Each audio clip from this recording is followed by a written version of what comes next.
మన ప్రభు అయిన యేసుక్రీస్తు నామంలో మీకందరికి కూడా శుభములు తెలియజేసుకుంటూ ఈ ఉదయకాల ఆరాధన నిమిత్తమై మిమ్మల్ని అందరినీ కూడా ఆహ్వానిస్తుంటున్నాం. దేవుడు మనల్ని జ్ఞాపకం చేసుకొని ఇంకొక దినాన్ని, ఇంకొక నూతన దినాన్ని మనకిచ్చాడు. ఆరాధించడానికి ఇంకొక అవకాశాన్ని దేవుడిచ్చాడు. అందరిని బట్టి దేవునికి కృతజ్ఞతలమై ఉంటున్నాం. ఈ ఆరాధన సమయాన్ని మనము ప్రార్థనతో మొదలు పెట్టుకుందాం. ప్రార్థన. పరిశుద్ధుడగు దేవ, దయగలిగిన తండ్రి, సమస్త సృష్టిని కలుగజేసిన మహా గొప్ప దేవ, మీ ప్రభావం ఎంతో గొప్పది. మిమ్మల్ని స్తుతిస్తున్నాము, ఆరాధిస్తుంటున్నాము. ప్రభా, మీ ప్రియకుమారుడు యేసుక్రీస్తు ద్వారా మీరు మమ్మల్ని రక్షించి మమ్మల్ని మీ బిడ్డలుగా చేసుకున్నారు. ఆయనను ఈ లోకానికి పంపించడం ద్వారా, ఆయన శ్రమ మరణాల ద్వారా మమ్మల్ని క్షమించి, మమ్మల్ని కరుణించి, మమ్మల్ని మీ బిడ్డలుగా చేసుకున్నందుకు మీకు స్తోత్రములు, వందనం చెల్లించుకుంటున్నాం. దయగలిగిన తండ్రి, మేము ఇంకనూ పాపులమై మేము పడి చెడి ఉంటుండగా మీరు మమ్మల్ని జ్ఞాపకం చేసుకొని యేసుక్రీస్తునందలి విశ్వాసం ద్వారా మమ్మల్ని నీతిమంతులుగా చేసి, ప్రభా, అయోగ్యులమైన మమ్మను యేసుక్రీస్తు యొక్క మీ యొక్క బిడ్డలుగా మమ్మల్ని చేసుకున్నారు. మీ రాజ్య వారసులుగా మమ్మల్ని చేసుకున్నారు. ఎటువంటి యోగ్యత లేదు ప్రభా, మీ కృప చేతినే మమ్మల్ని రక్షించారు. అందుని బట్టి మీకు స్తోత్రంలో వందనం చెల్లించుకుంటున్నాం. మమ్మల్ని రాజులుగాను, యాజకులుగాను, ప్రార్థించేవారిగాను, ఆరాధించేవారిగాను, ఇతరుల కొరకై ప్రార్థన చేసేవారిగాను చేసినందుకు మీకు స్తోత్రంలో వందనం చెల్లించుకుంటున్నాం. ఈ ఉదయకాలం తండ్రి, మీరు మాతో మీ యొక్క సన్నిధిని మాతో ఉంచండి ప్రభా. బిడ్డలు అనేక పరిస్థితులు గుండా వెళ్తుంటున్నారు. అయినా కానీ ప్రభా, మిమ్మల్ని ఆరాధించి మేము ప్రభా బలం పొందటానికి, ప్రభా మేము ఆదరణ పొందటానికి, మీకు కృతజ్ఞత చెప్పటానికి ప్రభా మమ్మల్ని సిద్ధపరచండి ప్రభా. ప్రపంచమంతటా జరిగే సేవను కూడా దీవించండి. ఫిజికల్గా ఎవరైతే మందిరాల్లో కూడుకుంటున్నారో వారికి కూడా మీరు తోడై ఉండండి. ప్రభా, ఆన్లైన్లో కలుసుకునే బిడ్డలందరినీ దీవించండి, ఆశీర్వదించండి ప్రభా. మీకు మహిమ ఘనత తెచ్చే బిడ్డలుగా మమ్మల్ని చేయండి ప్రభా. ఎవరెవరైతే కష్టాల గుండా వెళ్తుంటున్నారో, అనారోగ్యతల గుండా వెళ్తుంటున్నారో, ముఖ్యంగా కరోనా వైరస్ ద్వారా ఎంతమంది అయితే బాధపడుతుంటున్నారో వారందరినీ దర్శించండి, తాకి స్వస్థపరచండి. మీకు అసాధ్యమైనది ఏదీ లేదు. మీ చిత్తమైతే ప్రభా త్వరలోనే మేము వ్యాక్సిన్ కూడా పొందటానికి సహాయం తెచ్చవలసిందిగా వేడుకుంటున్నాం. కనికరించండి దేవా, సహాయం చేయండి ప్రభా. మిమ్మల్ని ప్రభా ఆరాధించి మిమ్మల్ని ప్రభా మీ యొక్క వాక్యపు వెలుగులో మేము ప్రభా మమ్మల్ని మేము సిద్ధపరచుకొని బలలో యోగ్యంగా కూడా పాల్గొనటానికి మీ సహాయం తెచ్చవలసిందిగా వేడుకుంటున్నాం. మీ రాక కొరకై మమ్మల్ని సిద్ధపరచండి, పరిశుద్ధపరచండి ప్రభా. మమ్మల్ని కరుణించి ఈ లోక మాలిన్యం నుంచి మమ్మల్ని ప్రభా, ప్రతి విధమైనటువంటి చిక్కును పెట్టు పాపం నుంచి మమ్మల్ని విడుదల చేసి కరుణించి ప్రభా, మీ రాకడేందు మేము ప్రభా నిందారహితులుగా ఉండి మా ప్రభా మిమ్మల్ని ఎదుర్కొనటానికి సహాయం దయచేవలసిందిగా ప్రార్థిస్తున్నాం. యేసుక్రీస్తు వారి నామంలో ఈ ప్రార్థన అడిగి వేడుకుంటున్నాం తండ్రి, ఆమేన్. ఇప్పుడు మనము ఒక పాట పాడుకుందాము. పాట సంఖ్య 63, ఓ నాదు యేసు రాజా. పాట సంఖ్య 63, songs of Jayan, song number 63. ఓ నాదు యేసు రాజా, నిన్ను నేను స్తుతించెదను. ఓ నాదు యేసు రాజా,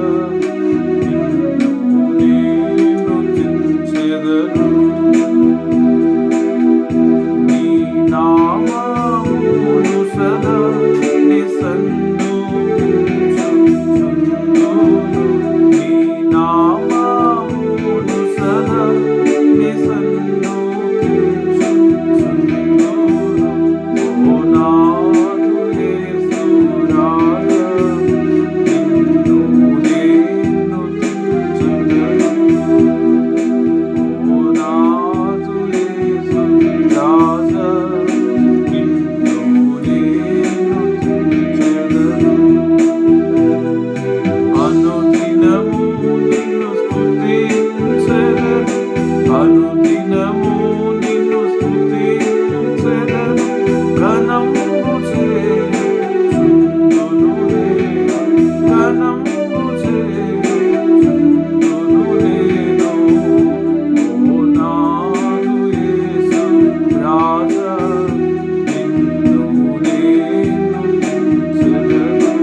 మనము ఇంకొక పాట పాడుకుందాము.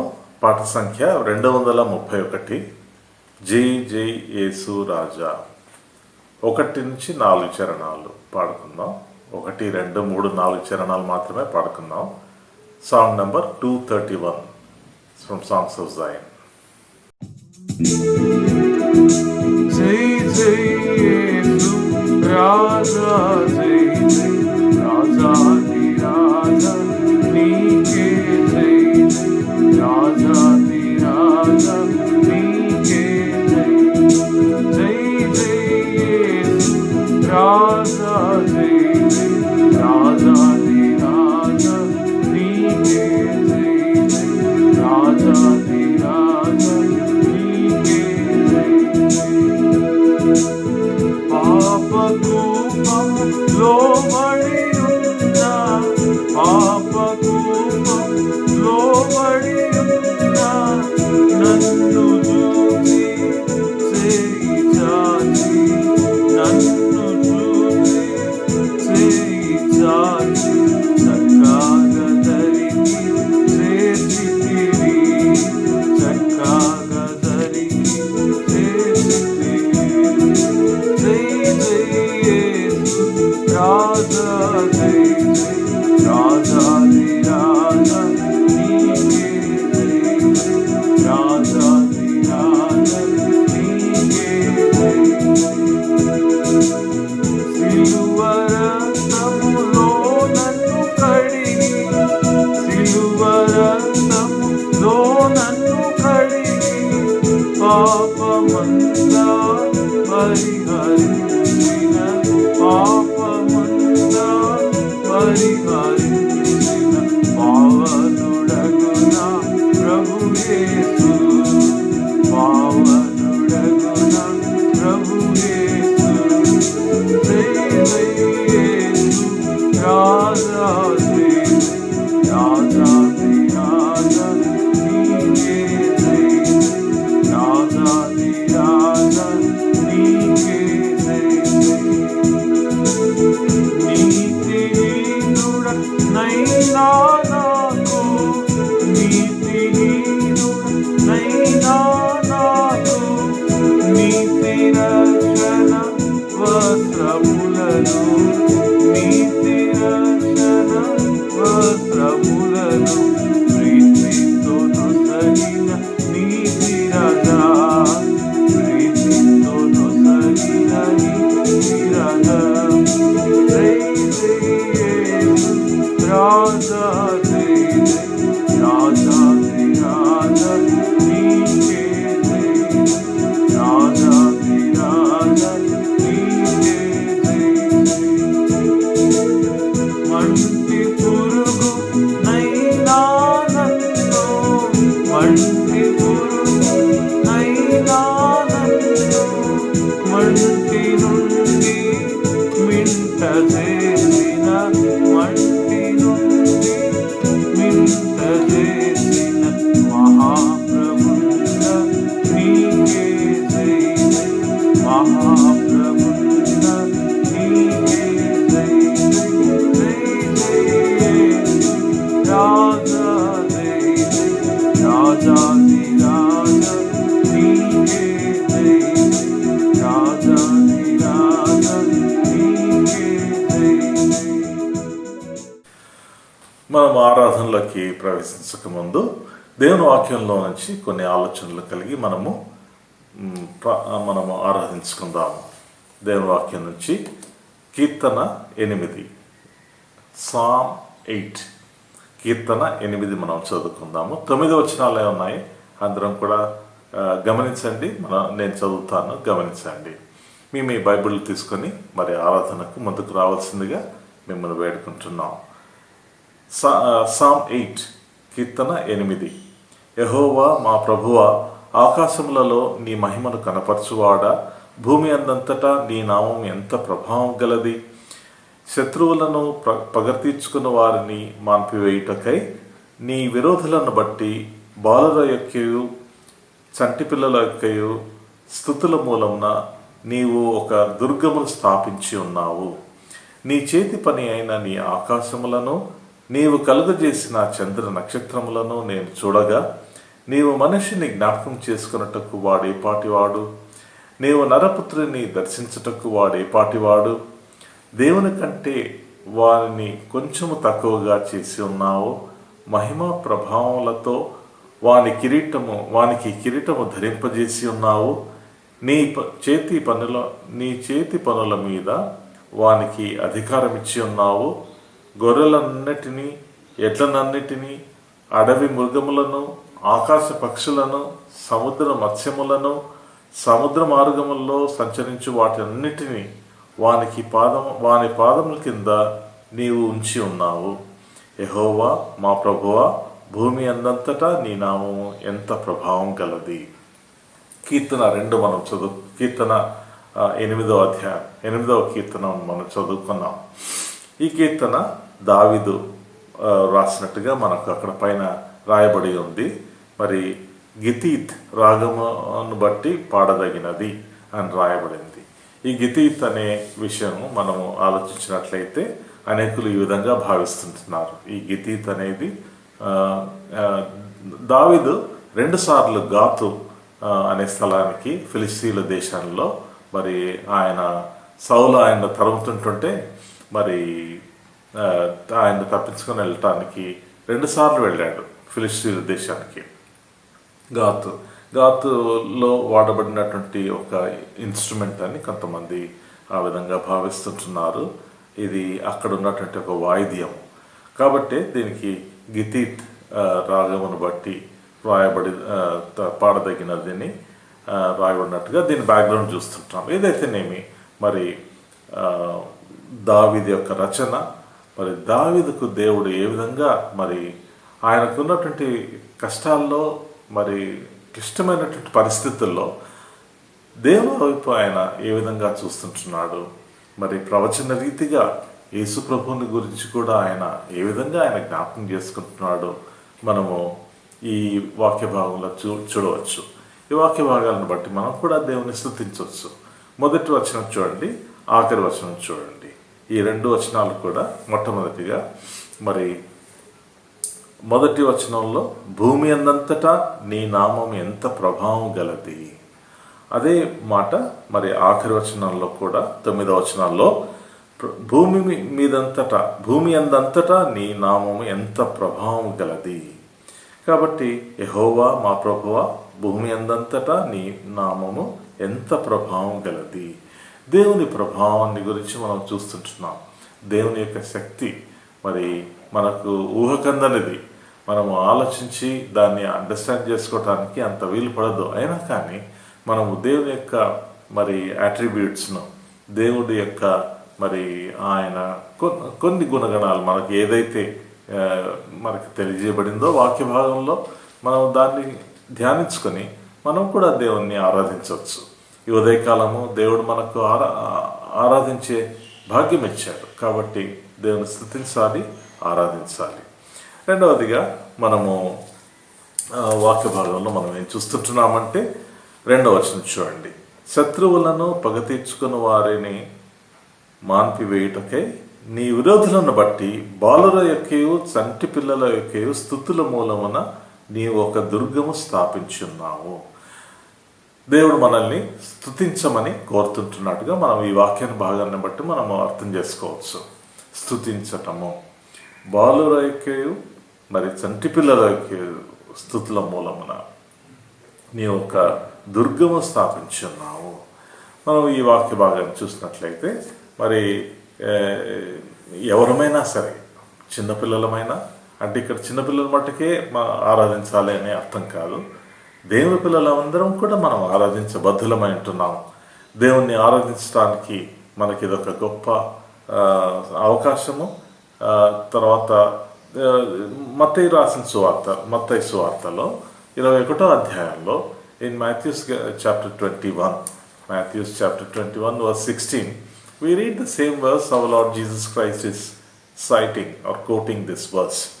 ఈ వాక్య భాగాన్ని మన ప్రభువారు మరి మత్తయి సువార్త 21వ అధ్యాయం 16వ వచనంలో ఈ మాట చెప్తున్నట్టుగా చూస్తుంటున్నాము. ఆయన మరి దేవాలయంలో ప్రవేశించినప్పుడు ఆయన చూసింది ఏంటంటే దేవాలయంలో అందరూ కొంటున్నారు, అమ్ముకుంటున్నారు. సో ఇలాగ చాలా బిజినెస్ జరుగుతూ ఉంది, అక్కడ చాలా వ్యాపారం జరుగుతుంది, మనీ ఎక్స్చేంజ్ జరుగుతుంది. ఈ మనీ ఎక్స్చేంజ్లో వాళ్ళ లాభాలు తీసుకుంటున్నారు. కాబట్టి దేవుని ఆలయానికి వచ్చినప్పుడు మరి వారి అవసరాలు తీర్చడానికి అనేకులు మరి అక్కడ డబ్బు చేసుకునేవారుగా చూస్తుంటే మరి ప్రభు చాలా కోపడుతుంటున్నాడు. అక్కడ ఏమంటున్నారు చూడండి. మరి మత్తయి సువార్త 21వ అధ్యాయము 16వ వచనము. 15వ వచనం చూస్తే, కాగా ప్రధాన యాజకులను శాస్త్రులను ఆయన చేసిన వింతలను దావీదు కుమారునికి జయము అని దేవాలయంలో కేకలు వేయుచున్న చిన్న పిల్లలను చూచి కోపంతో మండిపడి, వీరు చెప్పుచున్నది వినుచున్నావా అని ఆయనను అడిగిరి. అందుకు యేసు, వినుచున్నాను. బాలుల యొక్కయు సంటి పిల్లల యొక్కయు నోట స్తోత్రం సిద్ధింపజేసి తిని అన్న మాట మీరెన్నడూ చదవలేదా అని వారితో చెప్పి వారిని విడిచి పట్టణం నుండి బయలుదేరి బేతనీకు వెళ్ళి అక్కడ బస చేశాను. ఇక్కడ మనం చూస్తుంటుంది ఏమంటే మరి అనేకులు వస్తుంటున్నారు. అక్కడ 13-14 వచనాల్లో గుడ్డివారు, కుంటివారు దేవాలయంలో ఆయన యుద్ధకు రాగా ఆయన వారిని స్వస్థపరచను. అంతకుముందు మరి వ్యాపారం చేసే వాళ్ళ బలులంతా కూడా ఆయన మరి పడగొట్టేసి, మీరు ఈ దేవుని మరి ఇది దేవుని గృహము, మరి దీన్ని మీరు దొంగల గృహంగా చేస్తూ ఉంటున్నారని కోపడుతున్నట్టుగా మనము పై వాక్య భాగాల్లో చూస్తుంటున్నాం. ఇక్కడ మనం గమనించే విషయం ఏంటంటే, ఎవరెవరైతే 13వ వచనం చూడండి, ఎవరెవరైతే 14వ వచనంలో గుడ్డివారు, కుంటివారు దేవాలయంలో ఎదుకు రాగా వారిని స్వస్థపరచను, అందరూ కూడా స్వస్థపరచబడ్డారు. ఇప్పుడు వాళ్ళంతా ఏం చెప్తున్నారు? దావీదు కుమారునికి జయము అని దేవాలయంలో కేకలు వేయుచున్న చిన్నపిల్లలను చూసి కోపడి మండపడ్డరి. అంటే ఈ ఎవరెవరైతే స్వస్థపరచబడ్డారో వాళ్ళు గమ్మున లేక ఎటువంటి స్పందన లేకుండా ఉండలేదు, వాళ్ళ రియాక్షన్ ఏం లేకుండా అట్లాగే ఉండలేదు, మౌనంగా ఉండలేదు. ఎవరైతే స్వస్థపరచబడారో, ఎవరైతే మరి స్వస్థపరచబడ్డారో వారందరూ కూడా ఏం చేస్తున్నారు? దేవాలయంలో కేకలు వేయుచున్న చిన్నపిల్లలను చూసి, అంటే వాళ్ళంతా కూడా ఆయన దగ్గరికి వచ్చి మరి ఆయన నామాన్ని గొప్ప చేస్తుంటున్నారని అర్థం. కేక వేయటం అంటే ఏంటి? కేక అంటుంటాం కదా. మరి ఆ కేక అంటే ఏంటి?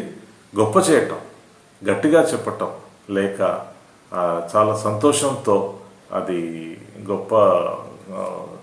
గొప్పగా చెప్పటం. కాబట్టి మరి నువ్వు నేను కూడా స్వస్థపరచబడిన వారం. మనం కూడా మన పాప దిశ నుంచి లేక మన పాప స్థితి నుంచి మనము రక్షింపబడి, కరుణించబడి మనము రక్షింపబడ్డాం. కాబట్టి మనం కూడా స్వస్థత పొందిన వారమే. ఆ స్వస్థతను గురించి మనము దేవునికి మరి దేవాలయంలో మనము కేకులు వేయేవారిగా లేక ప్రభువుకు ఆరాధన చేసేవారిగా, ఆయనకు స్తుతులు చెప్పేవారిగా మనం కూడా ఉండాలి. ఈ వాక్య భాగాన్ని బట్టి మనము అది చూస్తుంటున్నాం. సో మొట్టమొదటిగా దేవుని ప్రభావాన్ని చూసాము. రెండవది దేవునికి స్తుతులు చెల్లించడం విషయాన్ని మనం చూసాము. మూడవదిగా మనము దేవుని సృష్టిని చూడబోతుంటున్నాం. చూడండి, దేవుని సృష్టి ఎలాంటిది? 3వ వచనంలో, నీ చేతి పని అయిన నీ ఆకాశములను నీవు కలుగు చేసిన నక్షత్రములను నేను చూడగా. దేవుడు చేసినటువంటి ఈ గొప్ప కార్యాలు చూడండి. ఆయన కేవలము నోటి మాట చేత, ఆయన by the power of his word he has created everything. అందరినీ, మనల్ని అయితే తన చేతి పనిగా చేశాడు, ఆయన తన చేతితో చేశాడు. సో ఈ 3వ వచనంలో మనం చూసినట్లయితే, ఆయన చేతి పని అయిన ఆకాశము కలుగు చేసినటువంటి నక్షత్రములను నేను చూడగా. దేవుడు సమస్తాన్ని కలుగు చేశాడు, అన్నిటినీ కలుగు చేశాడు. 104వ కీర్తనలో మనకు దేవుని యొక్క మరి ఆయన సృష్టి ఎంత గొప్పదో మనం చూస్తుంటున్నాము. కోర్స్ మనకు ఆదికాండం 1వ అధ్యాయంలో కూడా మనం చూస్తాము తప్పక. కానీ కీర్తన 104వ కీర్తనలో మనం చూసినట్లయితే ఆ కీర్తన అంతట్లో కూడా మనము దేవుని మహాత్మ్యము ఎంత గొప్పది. 1వ వచనం, నీవు మహాత్మ్యమును ప్రభావమును ధరించి ఉన్నావు. దేవుడు ప్రభావాన్ని ధరించి ఉన్నాడు. ఈరోజు మనము ప్రభావము గల దేవుణ్ణి మనము ఆరాధిస్తుంటున్నాము. ఆయన జ్ఞాపకం చేసుకుంటున్నాము. మనం ఆయన ఆరాధించాలి. దేవా, నీవు సృష్టికర్తవు, సమస్తాన్ని కలుగు చేశావు, స్వస్థతపరిచావు, మమ్మల్ని బాగు చేశావు. సో నీవు మహాత్మ్య ప్రభావమును ధరించున్నావు. 1వ వచనం 104వ కీర్తన Psalm 104 verse 1, నీవు మహాత్మ్యమును ప్రభావమును ధరించి ఉన్నావు. 24వ వచనంలో చూసినట్లయితే 104:24 Psalm 104 verse 24, యెహోవా, నీ కార్యములు ఎన్నెన్ని విధములుగానున్నవి, జ్ఞానము చేత నీవు వాటన్నిటినీ నిర్మించితివి, నీవు కలుగజేసిన వాటితో భూమి నిండి ఉన్నది. సో దేవుడు తన జ్ఞానం చేత వాటన్నిటినీ నిర్మించితివి అని మరి కీర్తనకారుడు చెప్తా ఉంటున్నాడు ఇక్కడ. ఈ అధ్యాయం అంతా కూడా మరి 33లో అంటాడు, 33వ వచనాల్లో, అదే 104వ కీర్తన, నా జీవిత కాలమంతయు నేను యెహోవాకు కీర్తనలు పాడెదను, నేనున్నంత కాలము నా దేవుని కీర్తించదను. దేవుని యొక్క గొప్పతనాన్ని చూడటం, మొట్టమొదటిగా దేవుని యొక్క గొప్పతనాన్ని లేక ఆయన సృష్టిని, ఆయన చేసినట్టు కార్యాలను చూసిన తర్వాత ఏ మానవుడైనా సరే తనను గురించి తాను ఆలోచించక మానడు. తప్పక తన గురించి కూడా ఒకసారి ఆలోచిస్తాడు. అయ్యో ఇంత, అదే మరి కీర్తన 8కి మళ్ళీ మనం వెళ్దాము. కీర్తన 8లో మనం అదే చూస్తుంటున్నాము. నీవు కలుగు చేసిన ఈ సృష్టిని అంతా కూడా కలుగు చేసిన నక్షత్రాలు ఇవన్నిటి కూడా చూస్తే ఇమీడియట్గా ఆయన అటెన్షన్, ఆయన యొక్క దృష్టి తనపైన వెళ్తుంది. అరే ఎన్ని చేశాడు, మరి నేను ఏ పాటి వాడిని, నీవు మనుషుని జ్ఞాపకం చేసుకున్నటకు వాడు ఏ పాటి వాడు, నీవు నరపుత్రిని దర్శించుటకు వాడు ఏ పాటి వాడు.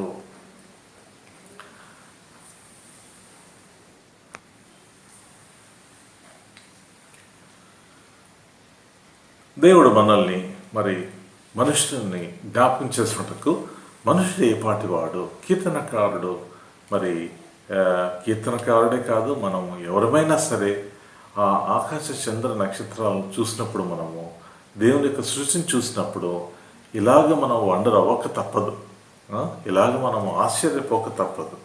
144వ కీర్తనలో కూడా మరి ఆ కీర్తనకారుడు జ్ఞాపకం చేసుకుంటున్నాడు.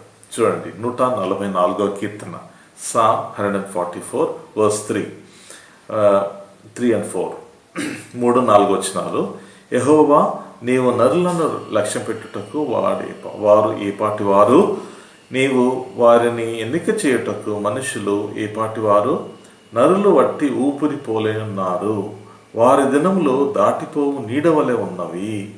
సో మనుషుని యొక్క జీవితాన్ని ఇక్కడ క్లియర్గా డిస్క్రైబ్ చేయబడింది. ఏ విధంగా డిస్క్రైబ్ చేయబడిందంటే,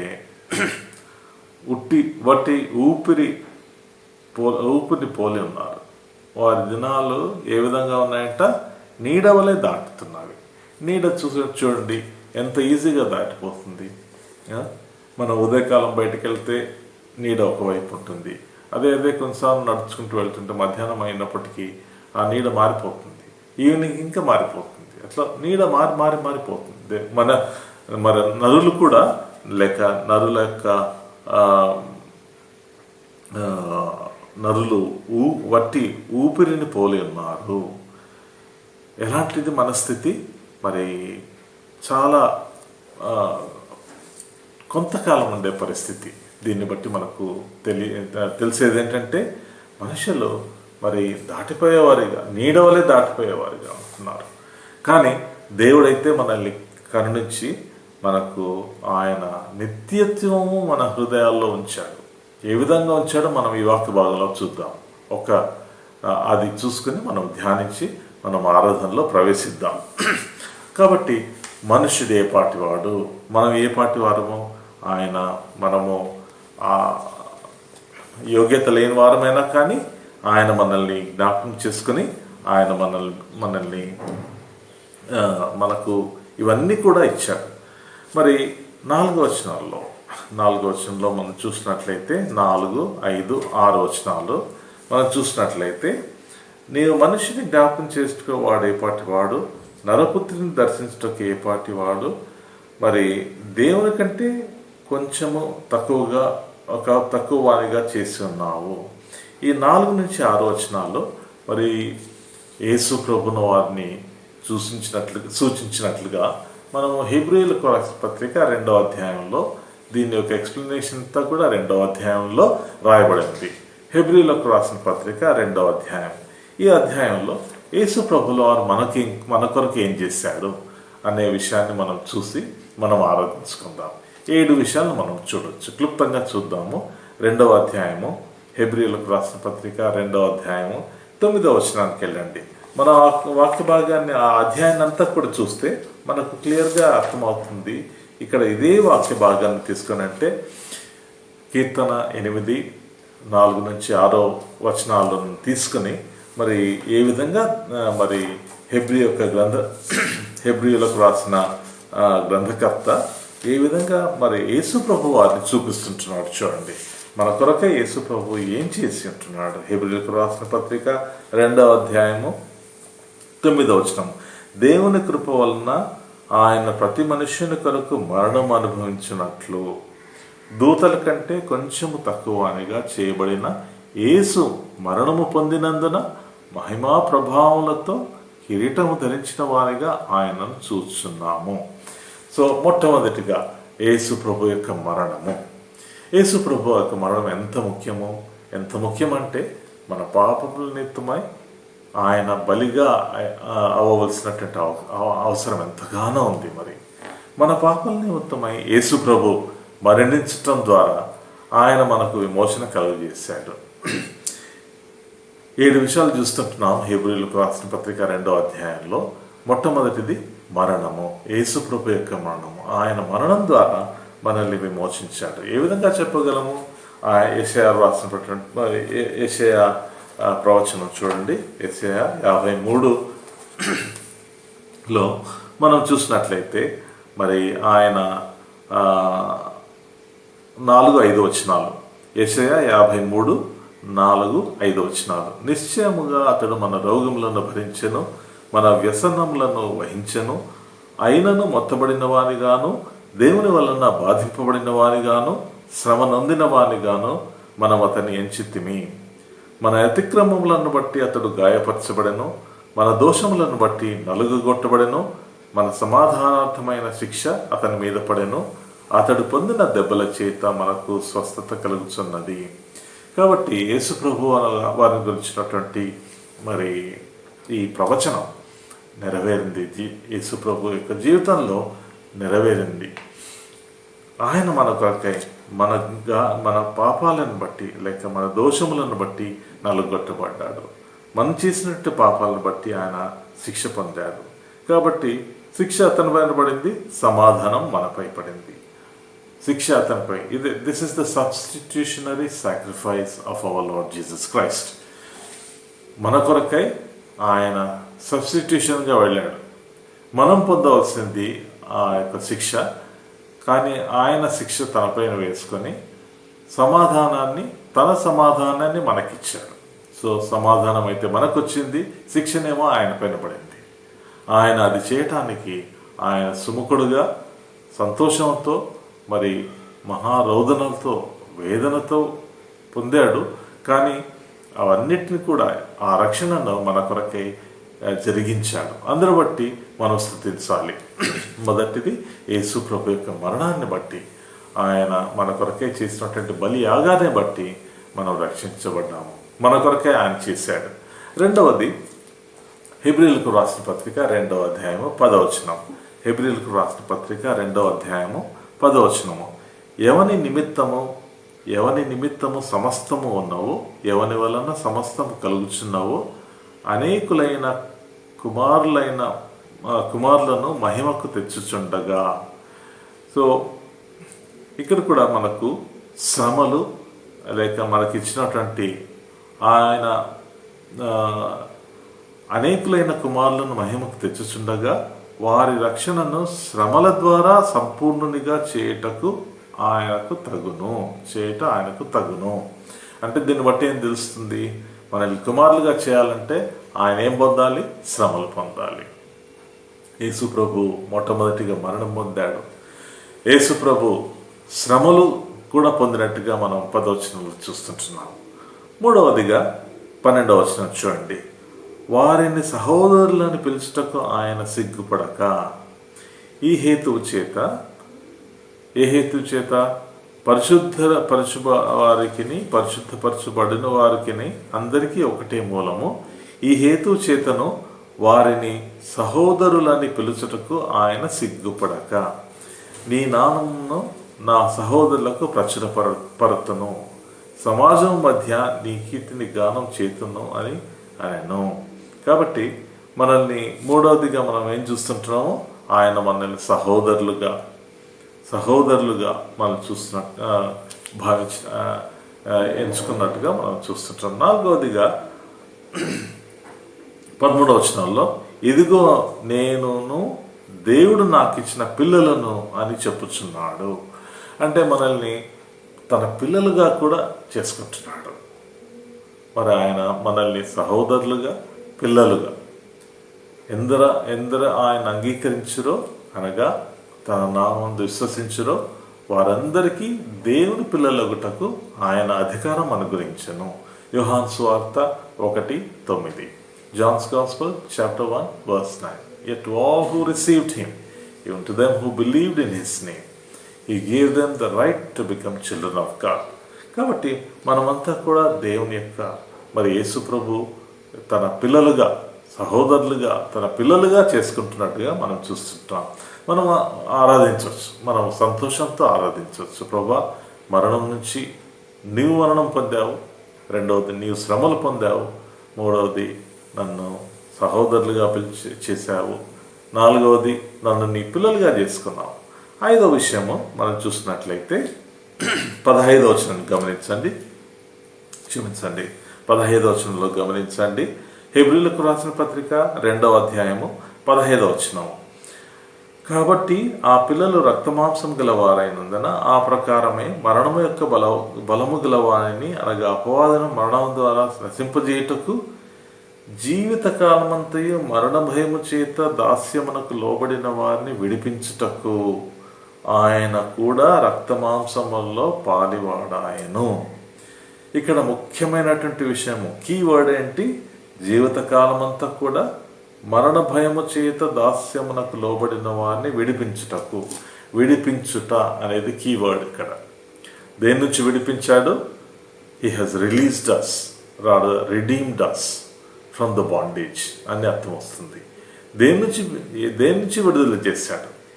మరణ భయము చేత దాస్యమునకు లోబడిన వారిని విడిపించుటకు.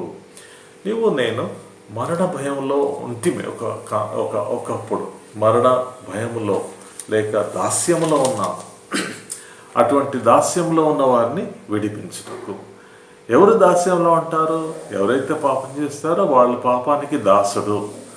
సో యోహాను సువార్త 8వ అధ్యాయము 30, 31, 32 వచనాలన్నీ మనం చూస్తే అక్కడ యేసుప్రభు వారు అక్కడ మరి చాలా డిస్కషన్ చేస్తూ ఉన్నారు. అక్కడ యోహాను సువార్త 8వ అధ్యాయం. సో ఎవరైతే పాపం చేస్తారో వాళ్ళు పాపానికి దాసులు అని ప్రభు అక్కడ చాలా క్లియర్గా చెప్తున్నాడు వాళ్ళతో. గమనించండి. 8:34 యోహాను సువార్త 8వ అధ్యాయము 34వ వచనం. అందుకు యేసు, పాపము చేయు ప్రతివాడును పాపమునకు దాసుడు అని మీతో నిశ్చయముగా చెప్పుచున్నాను. దాసుడు ఎల్లప్పుడూ ఇంటి వాళ్ళలో నివాసం చేయడు, కుమారుడు ఎల్లప్పుడూ నివాసము చేయను. కుమారుడు మిమ్మల్ని స్వతంత్రులుగా చేసిన యెడల మీరు నిజముగా స్వతంత్రులై ఉందురు. పాపం అనే దాసత్వం ఏ విధంగా ఉందో ఇక్కడ మనకు 34వ వచనంలో మనకు చెప్పబడింది. పాపం చేసిన వాళ్ళంతా కూడా దానికి దాసులు. మనం కూడా మరణ భయంతో దాసులుగా ఉన్నాము. పాపము చేత లేక పాపం ద్వారా లేక పాపములో దాసులుగా ఉంటిమి. కానీ యేసు ప్రభువుని నమ్మటం ద్వారా కుమారుడు మిమ్మల్ని స్వతంత్రుడిగా చేసినాడలా, కుమారుడు మనల్ని స్వతంత్రుడిగా చేసినాడలా మీరు నిజముగా స్వతంత్రులా ఎందురు. కాబట్టి మనము స్వతంత్రులుగా అయ్యాము. ఏ విధంగా స్వతంత్రులు అయ్యాము? యేసు ప్రభువునందు విశ్వసించటం ద్వారా, యేసు ప్రభువునందు నమ్మటం ద్వారా మనకు మరి విడుదల కలిగింది. మనకు రోమీయులకు రాసిన పత్రిక 5వ అధ్యాయంలో మనము చూస్తాం. మనము నీతిమంతులుగా తీర్చబడతాం. ఏ విధంగా? విశ్వాస మూలంగా మనము నీతిమంతులుగా తీర్చబడుతుంటున్నాము. కాబట్టి ఈ ఉదయకాలం మనకు కలిగినటువంటి విడుదలను బట్టి ప్రభువును స్తుతించాలి. దేవుడు సమస్తాన్ని కూడా ఆయన అధికారం కింద పెట్టాడు.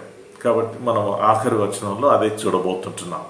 యేసు ప్రభు కింద సమస్తము ఆయన ప్రతి వాటిపై కూడా ప్రభువుకు అధికారం ఇచ్చాడు. గమనించండి 17వ ఇప్పుడు మనము 5 విషయాలు చూసుకుంటున్నాము. 5 విషయాల్లో 5వ విషయం ఏం చూసుకున్నాము అంటే మనకు కలిగినటువంటి విడుదల, మరణ భయం నుంచి కలిగినటువంటి విడుదల. కాబట్టి మనం చచ్చిన వారై పాపంలో మనం చచ్చిన వారై ఉండగా ఆయన క్రీస్తులో మనల్ని బ్రతికింపజేశాను.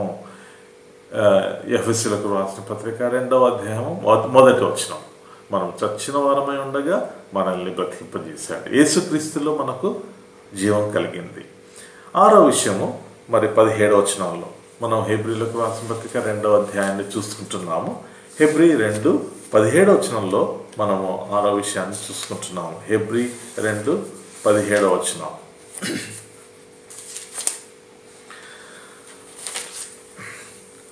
కావున ప్రజల పాపములకు మరి పరిహారం,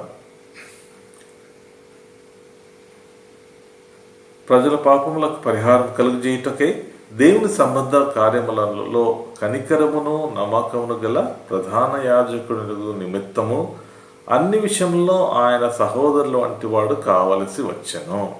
ఇక్కడ ముఖ్యమైనటువంటి విషయం, గమనించదగినటువంటి విషయం మనకు 6వది ఏంటంటే ఆయన కనికరమును నమ్మకము గల ప్రధాన యాజకుడు. ఈ ప్రధాన యాజకుడు ఎలాంటి వాడు? నార్మల్ ప్రధాన యాజకుడు కాదు. కనికరము గల ప్రధాన యాజకుడు, నమ్మకమును గల ప్రధాన యాజకుడు. ఆయన తన యాజకత్వాన్ని లేక ప్రధాన యాజకత్వాన్ని గొణుక్కుంటూ సణుక్కుంటూ చేయటం లేదు, కనికరంతో చేస్తుంటున్నాడు. యాజకుడు ఎవరు? ప్రజల యొక్క పాపములను పరిహారం చేయటానికి దేవుని యొద్ద ధూపం వేసేవాడు. ప్రజల యొక్క ప్రాబ్లమ్స్ దేవుని యొద్దకు తీసుకుని వెళ్ళేవాడు. కాబట్టి మన ప్రభు అయిన యేసుక్రీస్తు వారు తన మరణం ద్వారా మరి ఆయన మన పాపముల నిమిత్తమై దేవుని యొద్ద మనల్ని మరి నీతిమంతులుగా తీర్చి మరి దేవుని దగ్గరకు మనల్ని తీసుకువెళ్ళేవాడుగా ఉంటాడు. ఆయన యొద్దకు సమీపంగా, దూరంగా ఉన్నటువంటి మనల్ని ఆయన సమీపంగా తీసుకువెళ్తుంటున్నాడు. దేవునికి తనకు సమీపంగా తీసుకువెళ్ళాడు. చూడండి, ఇక్కడ మనము చూసినట్లయితే మరి ఆయన ఎలాంటి ప్రధాన యాజకుడు, దీన్ని బట్టి కూడా మనం స్తుతించాలి దేవుణ్ణి. యేసు ప్రభువా, నీవు నా కొరకై ప్రధాన యాజకుడు అయ్యావు. అది సాధారణమైన ప్రధాన యాజకుడు కాదు, కనికరము గల దేవుడు, కనికరమును నమ్మకమును గల ప్రధాన యాజకుడు నిమిత్తము ఆయన మరి అన్ని విషయాల్లో కూడా తన సహోదరులు వంటి వాడుగా ఉన్నాడు. కాబట్టి మనం శోధింపబడినా కానీ తాను శోధింపబడి శ్రమను పొందను గనుక శోధింపబడి వారికి సహాయం చేయగలవాడై ఉన్నాడు. మనకు సహాయం చేసేవాడుగా ఉంటున్నాడు. అది ఆఖరి విషయం. 7వ విషయం అది 18వ వచనంలో, శోధింపబడి శ్రమ పొందని కనుక శోధింపబడి వారికి సహాయం చేయగలవాడే ఉన్నాడు. మనకు మనకు సహాయకుడుగా యేసుప్రభు ఉన్నాడు. మనల్ని ఒంటరిగా వదిలిపెట్టి వెళ్ళలేదు. ఇప్పటికి కూడా ఆయన జీవంతుడుగా ఉన్నాడు. He's alive and he's able to help us. దేవుడు మనకు ఆశ్రయమును దుర్గమునై ఉన్నాడు. ఆపత్కాలమందు ఆయన మనము నమ్ముకొనదగిన సహాయకుడు. ఆయన సహాయకుడు అని చూస్తుంటున్నాం. కీర్తన 46:1. సో కాబట్టి మనకు ప్రతి సమయాల్లో, ఆపత్కాలంలో, పరిస్థితుల్లో, మంచి పరిస్థితుల్లో, అనుకూలమైనటువంటి పరిస్థితుల్లో కానీ, అననుకూలమైనటువంటి పరిస్థితుల్లో కానీ, ఎంత బ్యాడ్ సిచ్యువేషన్ అని మనం అనుకున్నా కానీ ఆయన అటువంటి ఆపత్కాలంలో నమ్ముకొనదగిన సహాయకుడు. కాబట్టి మనము మన ప్రభువును ఆరాధించాలి ఈ ఉదయకాలం. ఆఖరిగా 8 కీర్తన 8లో మనము సర్వాధికారం ఆయనకి ఇచ్చాడు. 6వ వచనం, నీ చేతి పనుల మీద వానికి అధికారం ఇచ్చి ఉన్నావు. తర్వాత 8వ వచనంలో మధ్యలో 8th verse, వాని పాదముల కింద నీవు ఉంచి ఉన్నావు.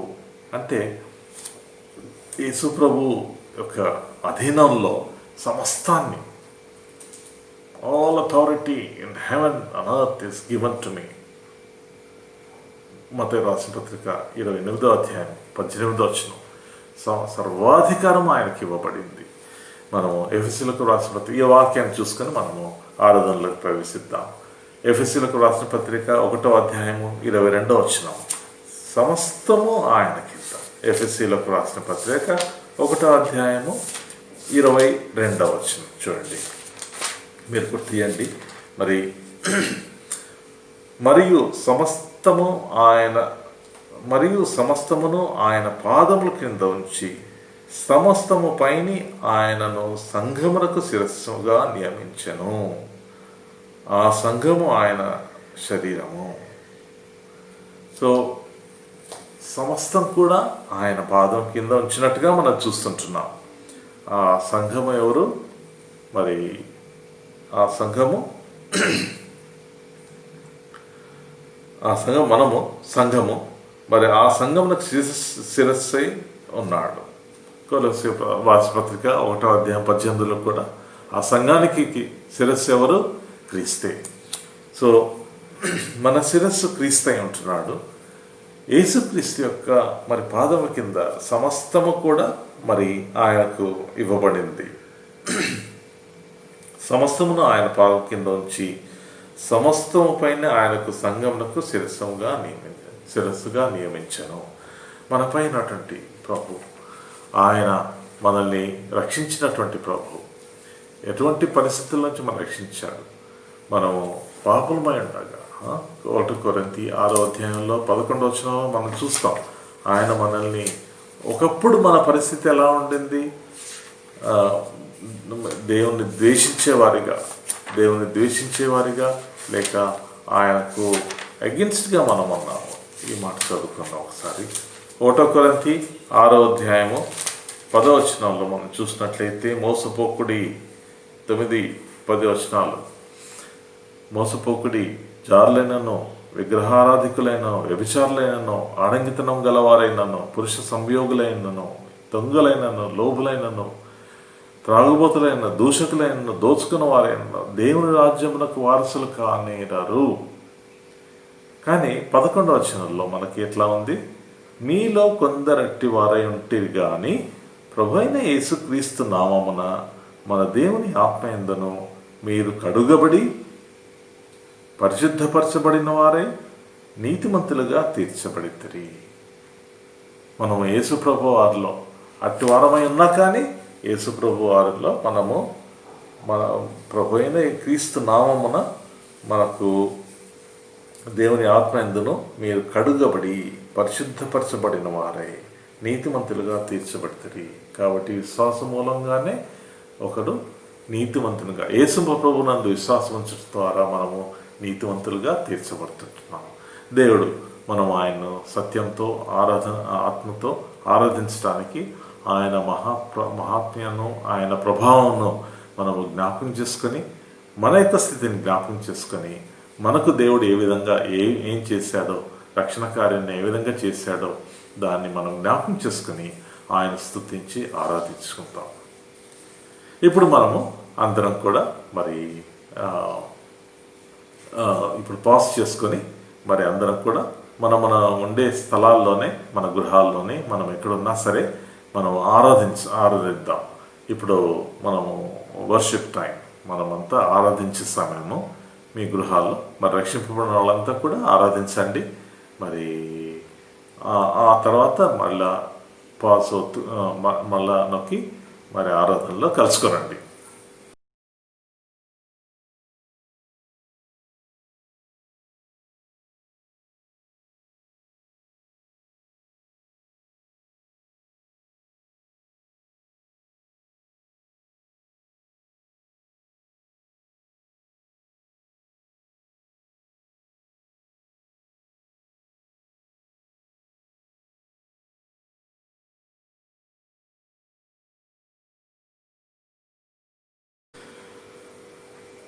మనమందరము ఆరాధించినట్లుగా మనము ఒక పాట పాడుకుందాము. అదే పాట 231 జై జై యేసు రాజా అనే ఆ పాట 5 నుంచి 5, 6, 7, 8 చరణాలు పాడుకుందాము. Song number 231 from Songs of Zion, verses 5 to 8. Let us sing again as an act of worship together.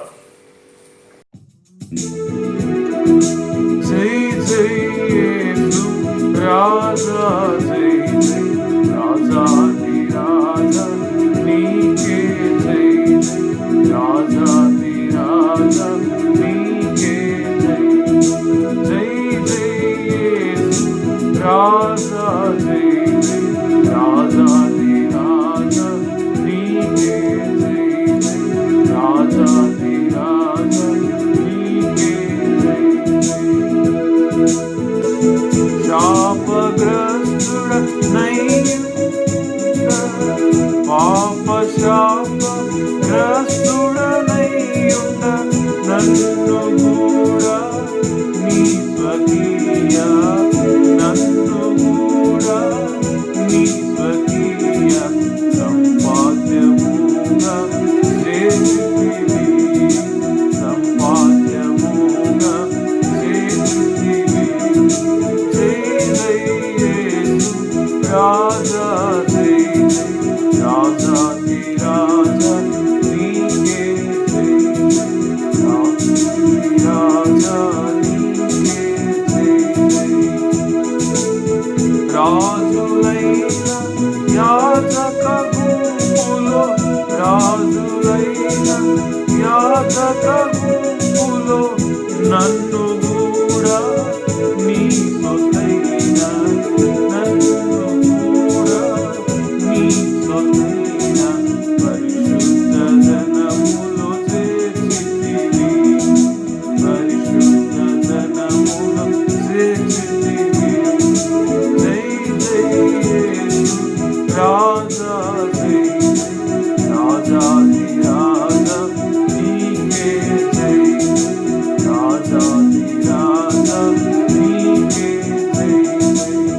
తల్లి అయిన మరచిన మరచును, తల్లి అయిన మరచిన మరచును, నేను నిన్ను మరువననినా, నేను నిన్ను మరువననినా, నమ్మకమైన నా ప్రభువా, నమ్మకమైన నా ప్రభువా. జై జై యేసు రాజా, జై జై రాజాధిరాజా నీకే, జై రాజాధిరాజా నీకే, జై జై. అధిక స్తోత్ర కూడవైన, అధిక స్తోత్ర కూడవైన, ఆది అంతము లేని దేవా,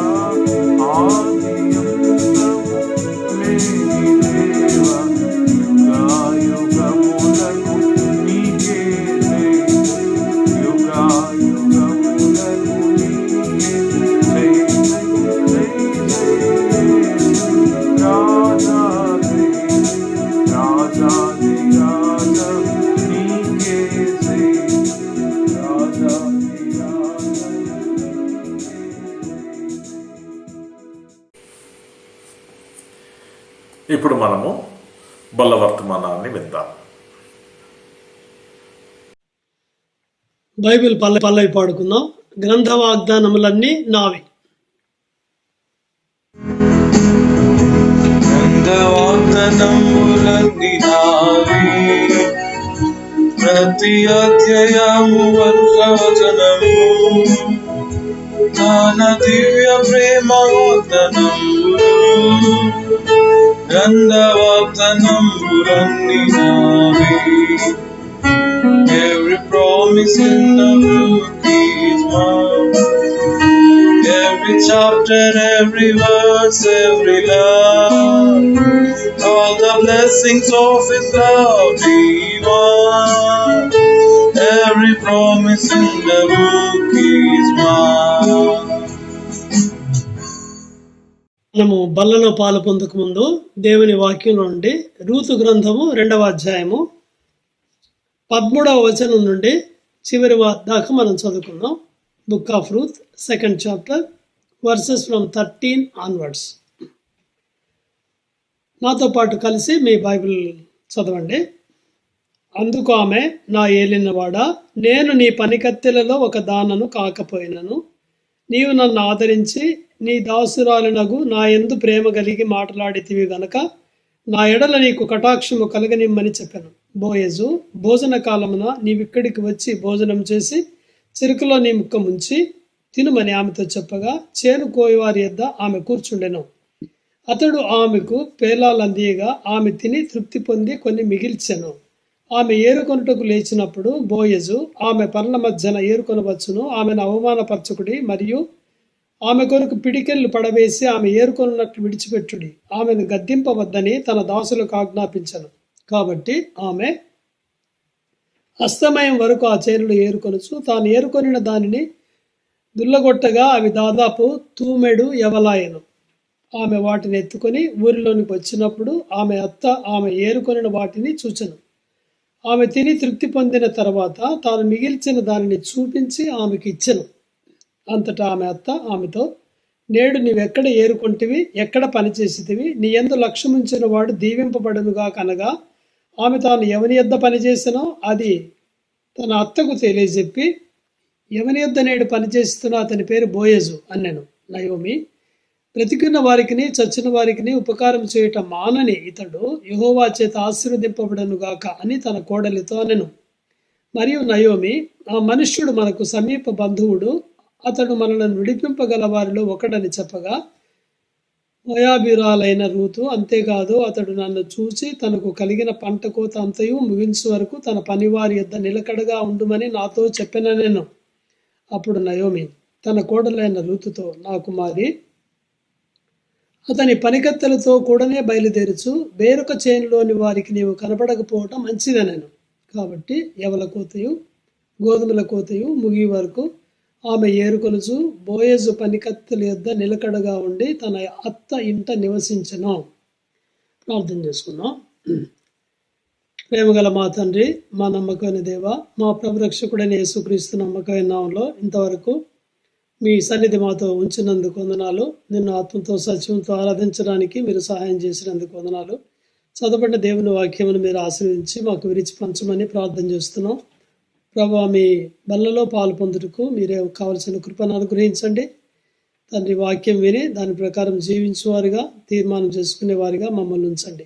ఐగుదాసు నన్ను కూడా మీరు సెలవు చాటును మరుగు చేసి మీ పరిశుద్ధాత్మతో నింపి ఆత్మల అవసరాల చొప్పున మీరు వాడుకోమని ప్రార్థిస్తూ మా ప్రభు మా రక్షకుడైన యేసుక్రీస్తు నమ్మకమైన నామంలో ప్రార్థించి వేడుచున్నాం తండ్రి, ఆమెన్.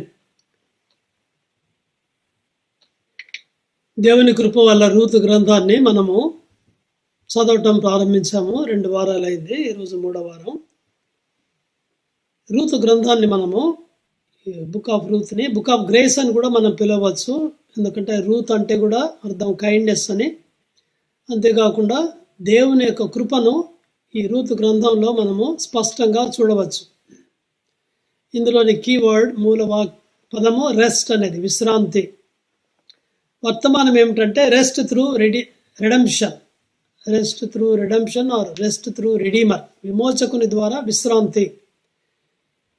కాబట్టి విమోచకుడు ఇక్కడ బోయేజు విశ్రాంతి రూతుకు ఇస్తున్నాడు, ఆయన శ్రమలలో ఆదరించి. అలాగే యేసుక్రీస్తు వారు సంఘం అనే వధువును ఏర్పరచుకుంటున్నాడు, కృప ద్వారా రక్షించి తనతో పాటు ఉంచుకుంటున్నాడు విశ్రాంతిని ఇవ్వడానికి. మత్తయి 11:28 ఈ వాక్యం మనకు గుర్తు చేస్తుంది. ప్రయాసం పడి భారం మోసుకునే వారిలో మనం రూతు వలె విశ్రాంతి లేకుండా ఉంటుంది, కానీ నా దగ్గరికి రండి, మేము నీకు విశ్రాంతినిచ్చేదనని చెప్తున్నాడు యేసయ్య. ఈ కథ రాయబడిన సందర్భము 1010 నుంచి 970 BC దాకా ఉండవచ్చు. 2 పుస్తకాలే ఉన్నాయి బైబిల్లో స్త్రీ పేరు మీద, రూతు గ్రంథం, ఎస్తేరు గ్రంథము. ఎస్తేరు యూదురాలు, అన్యరాజుని పెళ్లి చేసుకుంటుంది, కానీ రూతు అన్యురాలు, మోయాబిరాలు, యూదుని పెళ్లి చేసుకునేది మనం చూస్తాం. ఇదే డిఫరెన్స్ దాంట్లో. సో మోయాబీయులు లోతు సంతానము, వారు 10వ తరం వారు కూడా ఇశ్రాయేలు యొక్క జనాంగంలో ప్రవేశించడానికి, జాయిన్ అవ్వడానికి వీలు లేదు అని డిట్రానమీ ద్వితీయోపదేశకాండం 23:3 మనం చూస్తాము. మోయాబు నేను కాళ్ళు కడుక్కొని పళ్ళెమని 108వ కీర్తన 9వ వచనంలో దేవుడు చెప్తున్నాడు. అలాంటి కల్సన్ నేషన్ నుంచి దేవుడు ఈ స్త్రీని ఏర్పాటు చేసుకునేది దేవుని కృప తప్ప మరి ఏది కాదు. కాబట్టి ఇక్కడ మనం అధ్యాయంలో మనం చూసాము, ఈ గ్రంథంలో బిగినింగ్లోనే 2 శక్తులు పనిచేస్తున్నాయి ఈ ప్రపంచంలో. ఒక శక్తి ప్రజల జీవితాల్ని విచ్ఛిన్నం చేయడానికి, ముక్కలు చేయడానికి ఒక శక్తి ప్రయత్నిస్తున్నాడు. అయితే మరొక శక్తి తిరిగి కట్టడానికి ప్రయత్నిస్తున్నాడు. సాతాను విచ్ఛిన్నం చేసేవాడు, మన కుటుంబ జీవితాల్ని, వ్యక్తిగత జీవితాల్ని పాపము ద్వారా విచ్ఛిన్నం చేసేవాడు. సంఘములను కూడా ఈ రోజుల్లో విచ్ఛిన్నం చేసేది, విభజించేది మనం చూస్తాం. కానీ యేసు ప్రభు వారు తిరిగి కట్టడానికి ఆయన కృషి చేస్తున్నాడు, ఆయన పని చేస్తున్నాడు. యోహాను సువార్తలో 10వ అధ్యాయం 10వ వచనంలో దొంగతనం చేయుటకును హత్య చేయుటకును వస్తాడని యేసు ప్రభు చెప్తున్నాడు. అయితే నేను గొర్రెలకు జీవం ఇవ్వడానికి, సమృద్ధిగా ఇవ్వడానికి వచ్చానని నిశ్చయంగా మీతో చెప్తున్నానని యేసు ప్రభు చెప్తున్నాడు. కాబట్టి ఆయన కట్టేవాడు, సాతానేమో పడగొట్టేవాడు. ఎప్పుడైతే మనం పగిలిపోయిన ముక్కలు సాతాను ద్వారా విచ్ఛిన్నమైన మన శిథిలంలో మన జీవితాలని, ముక్కల్ని యేసుప్రభు బలమైన చేతిలో పెడితే తిరిగి కట్టుటకు శక్తి గలవాడని రూతు గ్రంథం మనకు రుజువు చేస్తుంది. మొదటి అధ్యాయంలో మనం చూసాము, వారు బెత్లెహేమును వదిలిపెట్టి ఒక ఫ్యామిలీ, ఎలీమెలెకు ఫ్యామిలీ, కరువు వచ్చిందని వారు మోయాబు దేశానికి వెళ్ళారు. వారు చేసిన మిస్టేక్, అదే ప్రారంభం. Mistakes, what are the mistakes they have done, we have seen. బెత్లెహేంలో కరువు వచ్చినప్పటికీ దేవుడు తిరిగి దర్శిస్తాడు. పాపం చేసినప్పుడు దేవుడు ఇశ్రాయేలుని శిక్షిస్తాడని ద్వితీయోపదేశకాండంలో మాటికి చెప్తాడు. అయితే పశ్చాత్తాపడితే తిరిగి దర్శిస్తాడు. అందరు ఉన్నప్పటికీ వీరు దిగి వెళ్తున్నారు, ఫ్యామిలీ. కాబట్టి మనం అలాగా వదిలి వెళ్ళకూడదు దేవుని సన్నిధిని అని మనం నేర్చుకున్నాం. వరుసగా పతనాలు మనం చూస్తాం. ఎలీమెలెకు సొంత మార్గం గుండా వెళ్తున్నాడు, దేవుని చిత్తంలో లేడు ఆయన. బోయేజు చాలామంది ఉన్నారు అక్కడ, వాళ్ళందరూ ఉండగా వీళ్ళు ఎందుకు వెళ్ళాలి కదా, వెళ్ళకూడదు. మోయాబు దేశానికి దిగి వెళ్ళాడు. అక్కడికి వెళ్ళిన తర్వాత ఎలీమెలెకు చనిపోయాడు. అయినా నయోమి తిరిగి వెనక్కి రాలేదు, అక్కడే ఉంది. తర్వాత 2 కుమారులకు మోయాబు స్త్రీలను పెళ్లి చేసింది. అసలు ఇది వెయ్యమందకూడదు. ద్వితీయోపదేశకాండం 7వ అధ్యాయంలో మొదటి 3-4 వచనాల్లో మనం చూస్తాం. అన్యులను పెళ్లి చేసుకోకూడదు, ఆయన చేసింది. ఆమె ప్రత్యేకమైన జీవితం కోల్పోయింది. 10 సంవత్సరాలు వెళ్ళింది, కొద్ది కాలం ఉండడానికి వెళ్ళారు. 10 లాంగ్ ఇయర్స్ అక్కడే స్టే చేసింది ఆమె. చూడండి అలాగా లోకం ఎలాగ ఆకర్షిస్తుందో. కాబట్టి మనం ఏం చూసామంటే, వీరు they loved the world not the lord. వారు లోకమును ప్రేమించారు, ప్రభును ప్రేమించలేదు. They walked by sight. వారు వెలిచూపు వల్ల నడుచుకున్నారు, కానీ విశ్వాసం ద్వారా నడుచుకోలేదు, నాట్ బై ఫెయిత్. దానివల్ల ఈ ప్రాబ్లమ్స్ అన్నీ కూడా. దే లివ్డ్ ఫర్ ఫుడ్ కావాలి కానీ అదే కాదంతా. కాబట్టి they lived for food not for the word of God. ఇది వాళ్ళ బలహీనతలు. దానివల్ల ఏమైందంటే, వారు చేసిన డెసిషన్స్, తీర్మానాల మూలంగా వారు చాలా కీడును, విపత్తును, దుఃఖాన్ని, నష్టాన్ని ఎదుర్కొన్నారు. మనం చూసాం వీళ్ళు చేసిన డెసిషన్స్. ఎలీమెలెకు తీసుకున్న తీర్మానం ద్వారా ఆయన మరణానికి వెళ్ళాడు. ఓర్ఫా తీసుకున్న తీర్మానం ద్వారా వెనక్కి వెళ్ళింది మోయాబు దేశానికి. దాని ద్వారా ఆశీర్వాదాలకు దూరమైంది ఆమె. అయితే రూతు తీసుకున్న తీర్మానం, నీ దేవుడే నా దేవుడు. ఆ తీర్మానం ద్వారా దేవుని ప్రజలతో కలవడానికి, ఆశీర్వాదాలకు పాత్రురాలు అవడానికి దేవుడు ఆమెను ఏర్పరచుకున్నాడు. అందుకని ఒక స్టేట్మెంట్ నేను చెప్పాను, our decisions will determine our destinations. మనం చేసే తీర్మానాలు మన గమ్యస్థానాన్ని నిర్ణయిస్తాయి. కాబట్టి ఇది చాలా ముఖ్యమైనది. మనం ఎలాంటి తీర్మానం ఈరోజు చేస్తున్నామో అది మన అంతాన్ని తెలియజేస్తుంది, అంతానికి తీసుకెళ్తుంది. కాబట్టి జాగ్రత్తగా మనం నిర్ణయం తీసుకోవాలి, దేవుని చిత్తంలో ఉన్నామా లేమా. మనము నష్టంలో ఉన్నప్పటికీ దేవుని చిత్తంలో ఉంటే దేవుడు దాన్ని ఆశీర్వాదకరంగా మారుస్తాడు. లాభంలో ఉన్నా దేవుని చిత్తం కాకుండా ఉంటే అది మనకు ఆత్మీయ నష్టాన్ని కలుగజేస్తుంది. It is better for me to be in the storm అని ఒక ఆయన అన్నాడు, in the will of God than to be on the shore out of the God's will. So అలాగా మీరు చూస్తాం. ఈ ఫస్ట్ చాప్టర్ని మనం ఒక స్టేట్మెంట్గా కూడా చూసాము. Unbelief plus rebellion plus bitterness is equal to emptiness. అవిశ్వాసము, తిరుగుబాటు ప్లస్ చేదు ఈజ్ ఈక్వల్ టు ఖాళీ జీవితం అని చూసాం. ఇప్పుడు రెండో అధ్యాయంలోనికి వచ్చాం. లాస్ట్ టైమే 4 changes we have scene in this chapter. 4 మార్పులు జరగటం మనం చూస్తాం. ఈ 4 మార్పులు ఏంటంటే, వారు అవిశ్వాసంలో నుండి విశ్వాసంలోనికి వచ్చారు. నయోమి అవిశ్వాసంతో ఉన్నింది, నమ్మకుండా దేవుని వాగ్దానాలు. రూత్ నమ్మింది, దానివల్ల ఆమె పొలంలోనికి వెళ్ళింది. From famine to the field. ముందు నయోమి తిరుగుబాటు చేసే స్త్రీ అయితే, రూత్ సబ్మిషన్ అంటే విధేయత చూపించే స్త్రీ. నయోమి చేదుతో నిండింది హృదయము, దేవునికి వ్యతిరేకంగా బిటర్నెస్ ఉంది. కానీ ఈమె గ్రాటిట్యూడ్, ఏమి చేసి నా మీద ఇంత దయ చూపిస్తున్నామని బోయేస్తూ ఉంటుంది. ఎంప్టీనెస్ టు ఫుల్నెస్, ఖాళీ జీవితం నుంచి సమృద్ధి అయిన జీవితంలోనికి ఇప్పుడు వారు వెళ్తున్నారు. ఈ 4 విషయాలు మనం చూసాము. ఎలాగ రూతు నడిపించబడిందో బోయజ్ పొలంలోనికి గమనించాము. ఇప్పుడు మనం అదే అధ్యాయంలోనే ఇంకా కొంత భాగాన్ని చదువుకున్నాం కదా. ఈ అధ్యాయంలో ఇంకా రూతు పొందిన ఆశీర్వాదాలు బోయజ్ ద్వారా మనం చూస్తున్నాం. ఒక 7 blessings which Ruth has received because of Boaz. That's we are going to see those things. Ruth అనుభవించిన ఆశీర్వాదాలు బోయజ్ ద్వారా, బోయజ్ చూపించిన కృప ద్వారా. మొదటిది గైడెన్స్, నడిపింపు, నడుపుదల. చూడండి దేవుడు ఎలాగా బోయజ్ ద్వారా కూడా ఈమెను నడిపిస్తున్నాడో మనం చూస్తాం. 8వ వచనం చూడండి, 2:8, రూత్ 2:8. అప్పుడు బోయజ్ రూతుతో, నా కుమారి నా మాట వినము. చూడండి, వినము అని చెప్తున్నాడు. వేరొక పొలంలో ఏరుకొనటకు పోవద్దు, డోంట్ గో దేర్. దీనిని విడిచిపోవద్దు, నువ్వు ఈ పొలాన్ని వదిలిపెట్టి. ఇచ్చట నా పనికత్తెల యొద్ద నిలకడగా ఉండుము. వారు కోయు చేను కనిపెట్టి వారిని వెంబడించుము. చూడండి, వెంబడించుము, గైడెన్స్. బోయజ్ ఆమెను గైడ్ చేస్తున్నాడు. ఆ రోజుల్లో చేనులకు ఎలాంటి ఈ బోర్డులు కానీ ఇట్లాంటి పేర్లు రాసేం ఉండవు అక్కడ. జస్ట్ అన్ని పొలాలు కలుసుకునే ఉంటాయి, మధ్యలో చిన్న చిన్న గట్టులు ఉండవచ్చు. ఈమె మోయాబీరాలు కాబట్టి ఈ ప్లేస్ అంతగా ఆమెకు తెలియదు. కాబట్టి ఏ చేనులోకి వెళ్ళాలో తెలియదు. ఇప్పుడైతే ఈ చేనులో ఎంటర్ అయింది, అది కూడా దేవుని యొక్క కృప, గైడెన్స్. అది కూడా ఇప్పుడు బోయజ్ కూడా క్లియర్గా చెప్తున్నాడు, కుమారి నా మాట విను. నువ్వు ఏమిటా మాట? నువ్వు వేరొక పొలానికి పోవద్దు, వేరొక దగ్గరికి వెళ్ళొద్దు, దీన్ని వదిలిపెట్టి వెళ్ళొద్దు, ఇక్కడే ఉండు. ఎలా గుర్తుపడతావు? ఈ పన్నికత్తెలను చూడు, వారు ఎక్కడికి వెళ్తున్నారు చూడు, వారి వెంటనే వెళ్ళు, ఇదే పొలంలో నిలిచి ఉండుమో. So guidance, నడుపుదల. దేవుడు కూడా మనల్ని తన వాక్యం ద్వారా మనల్ని నడిపిస్తున్నాడు. 32వ కీర్తనలో 8వ వచనంలో దావీదు ఇలాగ రాస్తున్నాడు, నీకు ఉపదేశం చేసేదను, నీవు నడవలసిన మార్గమును నీకు బోధించదను, నీ మీద దృష్టి ఉంచి నీకు ఆలోచన చెప్పేదను. దేవుడు మనకు ఆలోచన చెప్పేవాడు, ఆయన నడిపించేవాడు. చూసారా?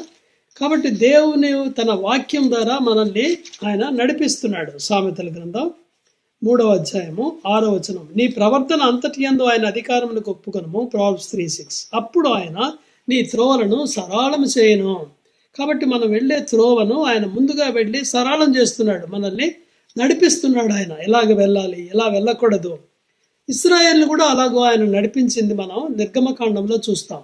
ఐగుప్తు దేశం నుంచి బయటికి వారిని తెచ్చాడు. అయితే వారు ప్రయాణం చేసేటప్పుడు ఏం చేశాడంటే, వారిని ఎందుకంటే వారు వెళ్ళే దేశము కొత్త రూట్, ఇది వరకు వెళ్ళిన ప్రదేశం కాదు, కాబట్టి దే నీడ్ గైడెన్స్. 21వ వచనం, ఎక్సడస్ 13:21. వారు పగలియు రాత్రియు ప్రయాణం చేయనట్లుగా యెహోవా త్రోవలో వారిని నడిపించుటకై పగటి వేళ మేఘస్తంభంలోను వారికి వెలుగిచ్చుటకు రాత్రి వేళ అగ్నిస్తంభంలోను ఉండి వారికి ముందుగా నడుచుచూ వచ్చెను. ఆయన పగటి వేళ మేఘస్తంభమునైనను రాత్రి వేళ అగ్నిస్తంభమునైనను ప్రజల ఎదుటి నుండి తొలగింపలేదు. చూసారా, దేవుడు ఆ కొత్త దారిలో వారిని నడిపించడానికి మేఘస్తంభంలో పగలున్నాడు, రాత్రి అగ్నిస్తంభంలో ఉన్నాడు. ఇది హోలీ స్పిరిట్ అని కూడా ఈ వాక్యం గుర్తు చేస్తుంది. హోలీ స్పిరిట్, పరిశుద్ధాత్ముడు కూడా అలాగే మనల్ని గైడ్ చేసేవాడు. యోహాను సువార్త 16వ అధ్యాయంలో యేసు ప్రభు వారు ఈ మాటలు చెప్తున్నాడు శిష్యులతో 13వ వచనంలో. 16:13, జాన్ గాస్పల్ 16:13. అయితే ఆయన అనగా సత్య స్వరూపి అయిన ఆత్మ వచ్చినప్పుడు మిమ్మును సర్వసత్యములోనికి నడిపించును. ఆయన తనంతట తానేమీ బోధించడు, వేటిని వినో వాటిని బోధించి సంభవింపబో సంగతులను మీకు తెలియజేయను. చూసారా, పరిశుద్ధాత్ముడిని దేవుడు మనకిచ్చాడు. రక్షణ పొందినప్పుడు పరిశుద్ధాత్ముడు మన హృదయంలోకి వచ్చాడు. He will be here only, మనతోనే ఉంటాడు, మనల్ని నడిపిస్తాడు. పరిశుద్ధాత్ముడు ఆలోచనకర్తగా నడిపిస్తాడు. ఆయన పేరు, యేసు పేరు ఆలోచనకర్త కూడా. యెషయా గ్రంథం 9వ అధ్యాయం 6వ వచనం. కాబట్టి తన ఆలోచన ద్వారా, పరిశుద్ధాత్ముని ద్వారా మనం ప్రార్థన చేసినప్పుడు, దేవుని వాక్యం చదివినప్పుడు గైడెన్స్ ఇస్తాడు. ఎక్కడికి వెళ్ళాలి, ఎక్కడికి వెళ్ళకూడదని గైడెన్స్, నడుపుదల ఇచ్చాడు. నాకు నీ ఆపరేషన్స్ అయినప్పుడు 2 మోకాళ్ళకు నేను ప్రభుని అడిగాను, ప్రభువా నాకు చేసుకోవాలా లేదా నాకు తెలియట్లేదు, నాకు ఏదైనా వాగ్దానం ఇవ్వండి ప్రభువా. ఎందుకంటే కొంతమంది డేంజర్ అని చెప్తున్నారు, కొంతమంది చేసుకోవద్దని కూడా సలహాలు ఇచ్చారు. కాబట్టి నువ్వు నాకు ఒక డెఫినెట్గా ఏదైనా ప్రామిస్తో మాట్లాడని నేను అడిగినప్పుడు ప్రభు ఆ పీరియడ్లో, నా క్వైట్ టైంలో, మార్నింగ్ క్వైట్ టైంలో ఒక్కొక్క వాక్యం ద్వారా నాతో మాట్లాడడం మొదలు పెట్టాడు. వరుసగా హబక్కూకు 3వ అధ్యాయం 19వ వచనంలో ఆయన నా కాళ్ళను లేడి కాళ్ళ వల్లే చేయను అని చెప్పాడు. జెఫన్యా 3వ అధ్యాయంలో 19వ వచనం, ఇది కూడా 3:19లోనే. కుంటుచు నడుచు వారిని నేను రక్షింతును అని చెప్పాడు. తర్వాత ఇంకా మలాకి 4:2లో నీతి రెక్కలు అతనికి ఆరోగ్యం కలుగుజేయను, అతడు బయలుదేరి కొవ్విన దూడలు గంతులు వేయనట్లు గంతులు వేయను. చూడండి, అలాగా డైరెక్షన్, నడిపించేవాడు ఆయన, గైడెన్స్, నడుపుదల. మనము ప్రార్థించినప్పుడు దేవుని వాక్యం ద్వారా, పరిశుద్ధాత్ముని ద్వారా దేవుడు మనల్ని నడిపిస్తాడు. First blessing she has received is guidance. Secondly protection, భద్రత. 9వ వచనం ఇక్కడ చూడండి, రూతు గ్రంథం 2వ అధ్యాయం 9వ వచనం 2:9. వారు కోయు చేను కనిపెట్టి వారిని వెంబడించుము, నిన్ను ముట్టకూడదని యవనస్తులకు నేను ఆజ్ఞాపించి ఉన్నాను. ఆజ్ఞాపించాడు, భద్రత, ముట్టవద్దు అని చెప్పాడు. సో భద్రత, దేవుని సన్నిధిలో మనకు భద్రత. దేవుని వాక్యం ద్వారా నడిపించబడినప్పుడు మనం వెళ్ళే త్రోవలో దేవుడు మనకు భద్రతను కూడా ఇస్తున్నాడు. 91వ కీర్తన మనందరికీ కూడా ఇప్పుడు చాలా పరిచయమైన కీర్తన ఇది. ఈ COVID-19 పీరియడ్లో మనందరం ఈ వాక్యాలు ఎక్కువ మళ్ళీ చదువుతాం కదా. 91 సామ్ 3వ వచనంలో, వేటగాని ఊరిలో నుండి విడిపించును, నాశనకరమైన తెగులు రాకుండా నిన్ను రక్షించును, కాపుదల. ఎందుకంటే మహోన్నతిని చాటున మనం నివసిస్తున్నాము, ఆయనే ఆశ్రయమని మనం నమ్ముకుంటున్నాము నా కోటని. 4వ వచనం, తన రెక్కలతో నిన్ను కప్పును, ఆయన రెక్కల కింద ఆశ్రయము. చూసారా. 10వ వచనం, నీకు అపాయం ఏమీ రాదు, ఏ తెగులు నీ గుడాలను సమీపించదు, నీ మార్గములన్నింటిలో కాపాడడానికి దేవదూతలకు దేవుడు ఆజ్ఞయించాడు. చూడండి ఎలాగా దేవుని యొక్క వాగ్దానాలు. దేవుడు మనల్ని రక్షిస్తున్నాడు, ప్రామిస్ ఉంది మనకు. 121వ కీర్తన, ఇది కూడా సామ్ ఆఫ్ ప్రొటెక్షన్ అంటారు. ఇది కూడా 121వ కీర్తన 121. నీ వలన నాకు సహాయము, భద్రత గురించి. నిన్ను కాపాడువాడు కునుకడు. 3వ వచనంలో, ఇశ్రాయేలు కాపాడువాడు కునుకడు, నిద్రపోడు. యెహోవాయే నిన్ను కాపాడువాడు. పగలు ఎండ దెబ్బ తగలదు, రాత్రి వెన్నెల దెబ్బ తగలదు. ఏ అపాయం రాకుండా యెహోవా నిన్ను కాపాడును, నీ ప్రాణమును కాపాడును, రాకపోకలందు కాపాడును, 6 times కాపాడును అనే మాట మనం చూస్తాం. ప్రొటెక్షన్, దేవుడు మనల్ని భద్రపరిచేవాడు. ఆయన ఏ సంగతి మనకు జరగకుండా, ఏ కీడు జరగకుండా కాపాడుతాడు. చాలామంది దుష్టులు కూడా మనల్ని వెంబడిస్తున్నారు మనకు కీడు చేయడానికి. అయితే దేవుడు మనల్ని కాపాడుతున్నాడు, భద్రపరుస్తున్నాడు. ఇలా అంటాడు ఆయన జకర్యాలో 2వ అధ్యాయంలో 5వ వచనం, మన వాగ్దానం కూడా ఇది. జకర్యా 2:5. నేను దాని చుట్టూ అగ్ని ప్రాకారంగా ఉందను, దాని మధ్య నివాసన మహిమకు కారణంగా. అగ్ని ప్రాకారం అంటే చుట్టూ ఇంకా అగ్ని దాటి ఎవరు రాలేరు. ఇక అగ్ని దాటడానికి వస్తే వాళ్ళు మసైపోతారు కదా. 8వ వచనంలో అంటాడు, సైన్యములకు అధిపతి యెహోవా సెలవిస్తున్నాడు ఏంటి, మిమ్మును ముట్టినవాడు తన కనుగుడ్డును ముట్టినవాడని ఎంచి. చూడండి, కాబట్టి మనల్ని ముట్టడానికి కూడా దేవుడు పర్మిషన్ ఇవ్వట్లేదు. ప్రొటెక్షన్. చూడండి, కోవిడ్ పీరియడ్లో ఎంతోమంది చనిపోయారు కదా, మనం ఇంకా సజీవులుగా ఉన్నాము. దేవుడు మనకు భద్రత ఇస్తున్నాడు. దేవుని కృప అది. దేవునికి ఇష్టమైతే తీసుకుంటాడు, కానీ ఇప్పుడు సజీవులుగా ఉన్నామంటే దేవుని కృప, దేవుడు రక్షణ, భద్రతను దేవుడు మనకి ఇచ్చాడు కాబట్టి మనం బ్రతికున్నాం. సాతాను నుంచి కూడా మనల్ని రక్షించువాడు ఆయన, కీడు నుంచి రక్షించువాడు. మనం ప్రార్థన చేస్తాం కదా, కీడు నుండి తప్పించమని పరలోక ప్రార్థన చేస్తారు. యేసుప్రభువు నేర్పించిన ప్రార్థనలో ఆయన మనల్ని భద్రపరుస్తాడు. తొట్టిల్లకుండా మనల్ని కాపాడుటకు శక్తి గలవాడు. ప్రొటెక్షన్, భద్రత. తర్వాత 3వది ప్రామిస్, వాగ్దానం ఇస్తున్నాడు. 2వ అధ్యాయం 12వ వచనం రూతు గ్రంథంలోనే, నువ్వు చేసిన దానికి యెహోవా ప్రతిఫలం ఇస్తాడు. ఇశ్రాయేలు దేవుడైన యెహోవా రెక్కల కింద సురక్షితంగా ఉండనట్లు నీవు వచ్చితివి. ఇక్కడ కూడా రక్షణ గురించి ఆయన నీకు సంపూర్ణమైన బహుమానం ఇచ్చును. భద్రతే కాదు, బహుమానం కూడా ఇస్తున్నాడు. మనకు కూడా దేవుడు బహుమానం ఇస్తున్నాడు. ఈ లోకంలో మనకి బహుమానం దొరకకపోవచ్చు, కానీ పరలోకంలో దొరుకుతుంది. ఈ లోకంలో కొన్నిసార్లు కొంతమంది మనల్ని అపార్థం చేసుకోవచ్చు, మిస్టేక్ చేసుకోవచ్చు. మన ప్రవర్తన గురించి, మాటల గురించి, కొన్నిసార్లు అబద్ధాలు కూడా మన గురించి వారు ప్రచారం చేస్తూ ఉంటారు. పర్వాలేదు, అయినప్పటికీ దేవుడు అంటున్నాడు మత్తయి సువార్త 5వ అధ్యాయంలో 11, 12, మాథ్యూ 5, 11 and 12, నా నిమిత్తము జనులు మిమ్మల్ని నిందించి హింసించి మీ మీద అబద్ధముగా చెడ్డ మాటలెల్లా పలుకున్నప్పుడు మీరు ధన్యులు, సంతోషించి ఆనందించుడి, పరలోకమందు మీ ఫలము అధిక మగును. ఇలాగున వారు పూర్వమందుండిన ప్రవక్తలను వారు హింసించరి. కాబట్టి వారు ఇంతకుముందు కూడా చేశారు, మనకు కూడా చేయొచ్చు. కానీ ఇక్కడ మనకు హోప్ ఏంటంటే, నిరీక్షణ ఏమిటంటే, మనకు రివార్డ్ ఉంది. వాళ్ళు ఎంత తీడితే అన్ని రెట్లు మనకు బహుమానాలు వస్తున్నాయి. ఫలం అధిక మగును. లేకుంటే అది అక్కడ అట్లాగా ఉంటుంది. 500 రూపీస్ ఉంటే బ్యాంక్లో డిపాజిట్ 500 ఉంటుంది. ఎవరైనా తిట్టారు అనుకోండి 1000 అవుతుంది. అట్లా ఇంక్రీజ్, డబల్ అవుతూ ఉంటుంది అనమాట. కానీ ఈ బహుమానాలు ఎప్పుడు మనం రిసీవ్ చేసుకుంటామో, ప్రభు వచ్చినప్పుడు. ప్రకటన 22:12, 22:12 మనం చూస్తున్నాం కదా. ఇది కూడా జడ్జ్మెంట్ సీట్ ఆఫ్ క్రైస్ట్లో చూసాము. ఇదిగో త్వరగా వస్తున్నాను, వాని క్రియ చొప్పున ప్రతి వానికి ఇచ్చుటకు నేను సిద్ధపరిచిన జీతము నా యొద్ద ఉన్నది. దేవుడు జీతం సిద్ధం చేస్తున్నాడు మన కోసమే. ఆయన వచ్చినప్పుడు ఇస్తాడు ఆయన. అంతవరకు మనం ప్రయాసపడతాం, కొన్నిసార్లు మనం అపార్థాలు గురి అవుతాం, పర్వాలేదు. మన పనికి దేవుడు తప్పక ప్రతిఫలం ఇస్తాడు. 1 కొరింథీ 3వ అధ్యాయంలో 14వ వచనం, పునాది మీద ఒకడు కట్టిన పని నిలిస్తే వాడు జీతము పుచ్చుకొనును. జీతం ఇస్తున్నాడు, reward. He is going to give us reward when it is coming. ప్రభు యొక్క రాకడలో మనకి బహుమానం, ప్రామిస్. తర్వాత 4వది కంఫర్ట్. కంఫర్ట్ అంటే ఆదరణ. హీఈస్ కంఫర్టింగ్ అస్. 2వ అధ్యాయం రూతు 2:13. ఇవన్నీ కూడా రూతు పొందిన ఆశీర్వాదాలు, బోయేజు కృప ద్వారా పొందిన ఆశీర్వాదాలు చూస్తున్నాము. కంఫర్ట్. అందుకు ఆమె 2:13, 2వ అధ్యాయం 13వ వచనం, అందుకు ఆమె, నా ఏలవాడ, నేను నీ పనికత్తెల్లో ఒకదాన్ని కాకపోయినను నీవు నన్ను ఆదరించి నీ దాసురాలకు నా యందు ప్రేమ కలిగి మాట్లాడితివి కనుక నా ఎడల నీకు కటాక్షము కలగనిమ్మని చెప్పాను. కటాక్షం అంటే కృప, గ్రేస్. కాబట్టి ఈయనేం చేస్తున్నాడు, నేను నీ పనికత్తెలో ఒకదాన్ని కాదు, జస్ట్ నేను ఏరుకోవడానికి వచ్చాను కింద పడిన వాటిని. ఒక రకంగా చెప్పాలంటే ఏరుకునే వాళ్ళని బెగ్గర్స్ అంటారు కదా, భిక్షగాడు. అలాగ వచ్చింది ఆమె, ఏరుకున్నవి, కింద పడేసినవి, అదే ఆమెకి భోజనం. దానికోసం నేను వచ్చాను. కానీ ఎంత ప్రీతిగా మాట్లాడుతున్నావు, you are talking to my heart అని ఉంది ఇంగ్లీష్లో, ఒక ట్రాన్స్లేషన్లో. నా హృదయంతో నీవు మాట్లాడావు, నన్ను ఆదరించావు.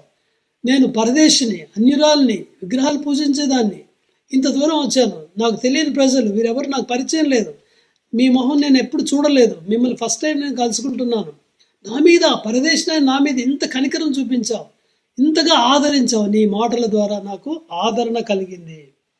నిజంగా దేవుని వాక్యం ద్వారా ఎన్నిసార్లు మనం ఆదరణ పొందలేదు కదా, చాలాసార్లు నిరాశలో, నిస్పృహలో. నిజానికి రూతు అలాంటి స్థితిలో ఉంది, యవనస్తురాలు, భర్తను కోల్పోయింది, ఆమె పరాయి దేశానికి వచ్చింది. ఒకవేళ సాధారణంగా ఇంటి దగ్గర ఉంటారు అలాంటి వారు, వాళ్ళ అమ్మ నాన్న దగ్గర ఉంటే ఆదరణ వారికి, కానీ అత్త వెంటే వచ్చింది. అంత కొత్త వారి, కొత్త ప్రదేశం, కొత్త పొలము, కొత్త భాష, కొత్త నాగరికత, కల్చర్ అన్నీ డిఫరెంట్, కలర్ కూడా డిఫరెంటే. ఇలాంటి చోట ఒక పరదేశంతో ఒక వ్యక్తి, అది కూడా ఆయన బలవంతుడు, ధనవంతుడు. బాయ్స్ అంటే రిచ్ మ్యాన్, మైటీ మ్యాన్ అని అర్థం. ఒకవేళ ఆయన ఆ ఊరికి పెద్ద కూడా కావచ్చు. ఇలాంటి ఆయన తనతో మాట్లాడడం నిజంగా అది కృప. నీ దయతో నన్ను ఆదరించావు, దయగా మాటలతో ఆదరించావు అని ఆమె ఎంత సంతోషపడుతుంది చూడండి. దేవుడు కూడా మనల్ని కృంగిపోయి ఉన్నప్పుడు, మనము చేతకాని వారిగా ఉన్నప్పుడు, నిరాశతో ఉన్నప్పుడు, హోప్ లేనప్పుడు, మనకు ఎలాంటి నిరీక్షణ లేనప్పుడు, దేవుడు వాక్యం చదువుకున్నప్పుడు మనకి ఎంతో ఆదరణ కలుగుతుంది కదా. 119వ కీర్తనలో కొన్ని వాక్యాలు ఉన్నాయి ఇలాంటివి. 49, 50 వచనాలు. 119 Psalm 49 and 50. నీ సేవకునికి దయచేయబడిన మాట జ్ఞాపకం చేసుకున్నాము, దాని వలన నీవు నాకు నిరీక్షణ పుట్టించి ఉన్నావు. నీ వాక్యము నన్ను బ్రతికించి ఉన్నది, నా బాధలో ఇదే నాకు నెమ్మది కలిగించుతున్నది. ఎంత మంచి వాక్యం కదా. దేవుని వాక్యం నెమ్మది బ్రతికించిందంట, నిరీక్షణ పుట్టించాడు. కష్టాల్లో, శ్రమల్లో, బాధలో ఇదే నాకు నెమ్మది. దేవుని వాక్యం నెమ్మది, ఆదరణ. అనేకసార్లు నా జీవితాల్లో కూడా అనేకమైన భయమైన పరిస్థితులు ఎదుర్కొన్నప్పుడు తన వాక్యం ద్వారా నన్ను బలపరిచాడు. యెషయా 41:10 1980లో ఇచ్చాడు. భయపడకమో, నేను నీకు తోడై ఉన్నాను, దిగులు పడకమో, నీకు సహాయం చేయవాడు నేనే, నీతే నా దక్షిణాస్తంతో ఆదుకొందును. ఇంకొకసారి RSS వాళ్ళు ఎదిరించినప్పుడు 89లో May 3 పొద్దున వాగ్దానం నాకు, ఇర్మియా 15:20-21, దుష్టుల చేతిలో నుండి విడిపించదను, బలాత్కార చేతిలో నుండి నిన్ను విమోచించదను.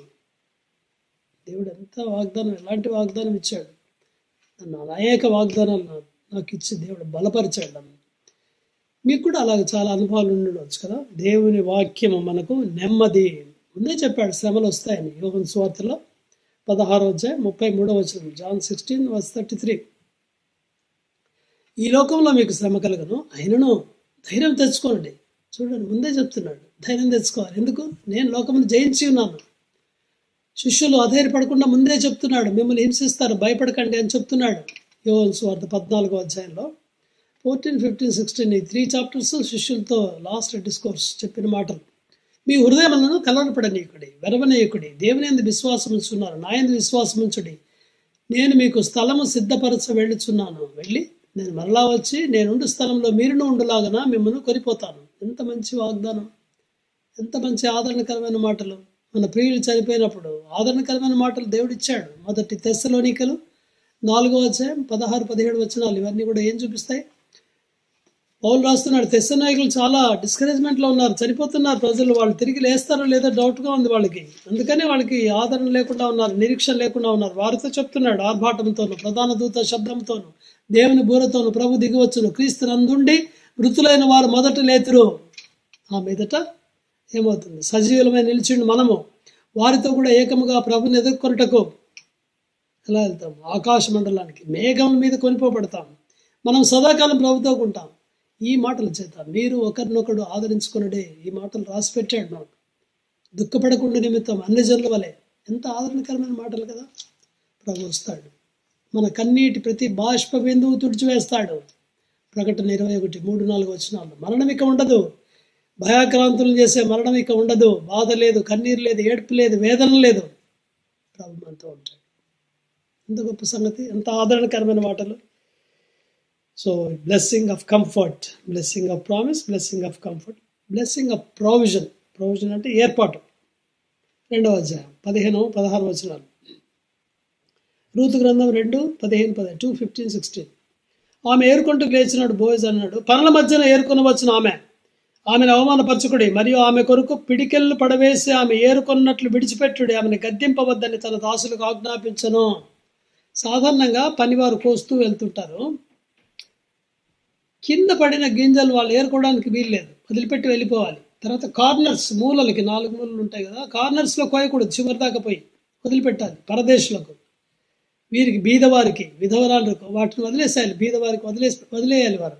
కానీ ఇప్పుడు బోయజ్ ఏమంటున్నాడు, అవే కాదు, మీరు పర్పస్ఫుల్గా మీరు పడేయండి, ఆమె ఏరుకోవడానికే పడేసేయండి, పిడికిళ్ళతో పడేసేయండి అంటున్నాడు. ఎప్పుడు ఊహించలేదు ఆమె ఇలా జరుగుతుందని కదా. సో ఆమె ఆకలి తీర్చడానికి బోయేజ్ చేసిన ఏర్పాటు. ఏ రోజుకి ఆ రోజు తినాలి వీళ్ళు. వాళ్ళకేమి లేదు ఆస్తి పాస్తులు ఇప్పుడు ఏం పండేవి లేవు, ఎందుకంటే 10 ఏళ్ళు లేరు ఇక్కడ వాళ్ళు. కాబట్టి వాళ్ళు ఇప్పుడు నిరాశ్రయాలుగా వచ్చారు. వారు ఖాళీ ఇల్లు, వారికి చేతిలో ఏం పైసా లేదు, వారికి పిడికిళ్ళతో పడవేసి ఎంత కృప చూడ. ఇదే కృప అంటే.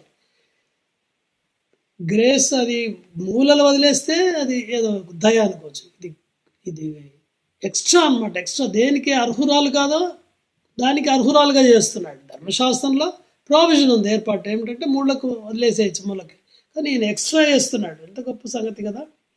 మనకు కూడా దేవుడు అలాంటి వాగ్దానాలు బైబిల్లో ఇచ్చాడు. కీర్తనలు 23:1 యెహోవా నా కాపరి, అందరికి తెలుసు కదా, నాకు లేమి కలగదు. పచ్చిక గల స్థలంలో ఆయన పరుండు చేయుచున్నాడు, శాంతికరమైన జలం లేదక ఆయన నడిపిస్తున్నాడు. ప్రావిజన్.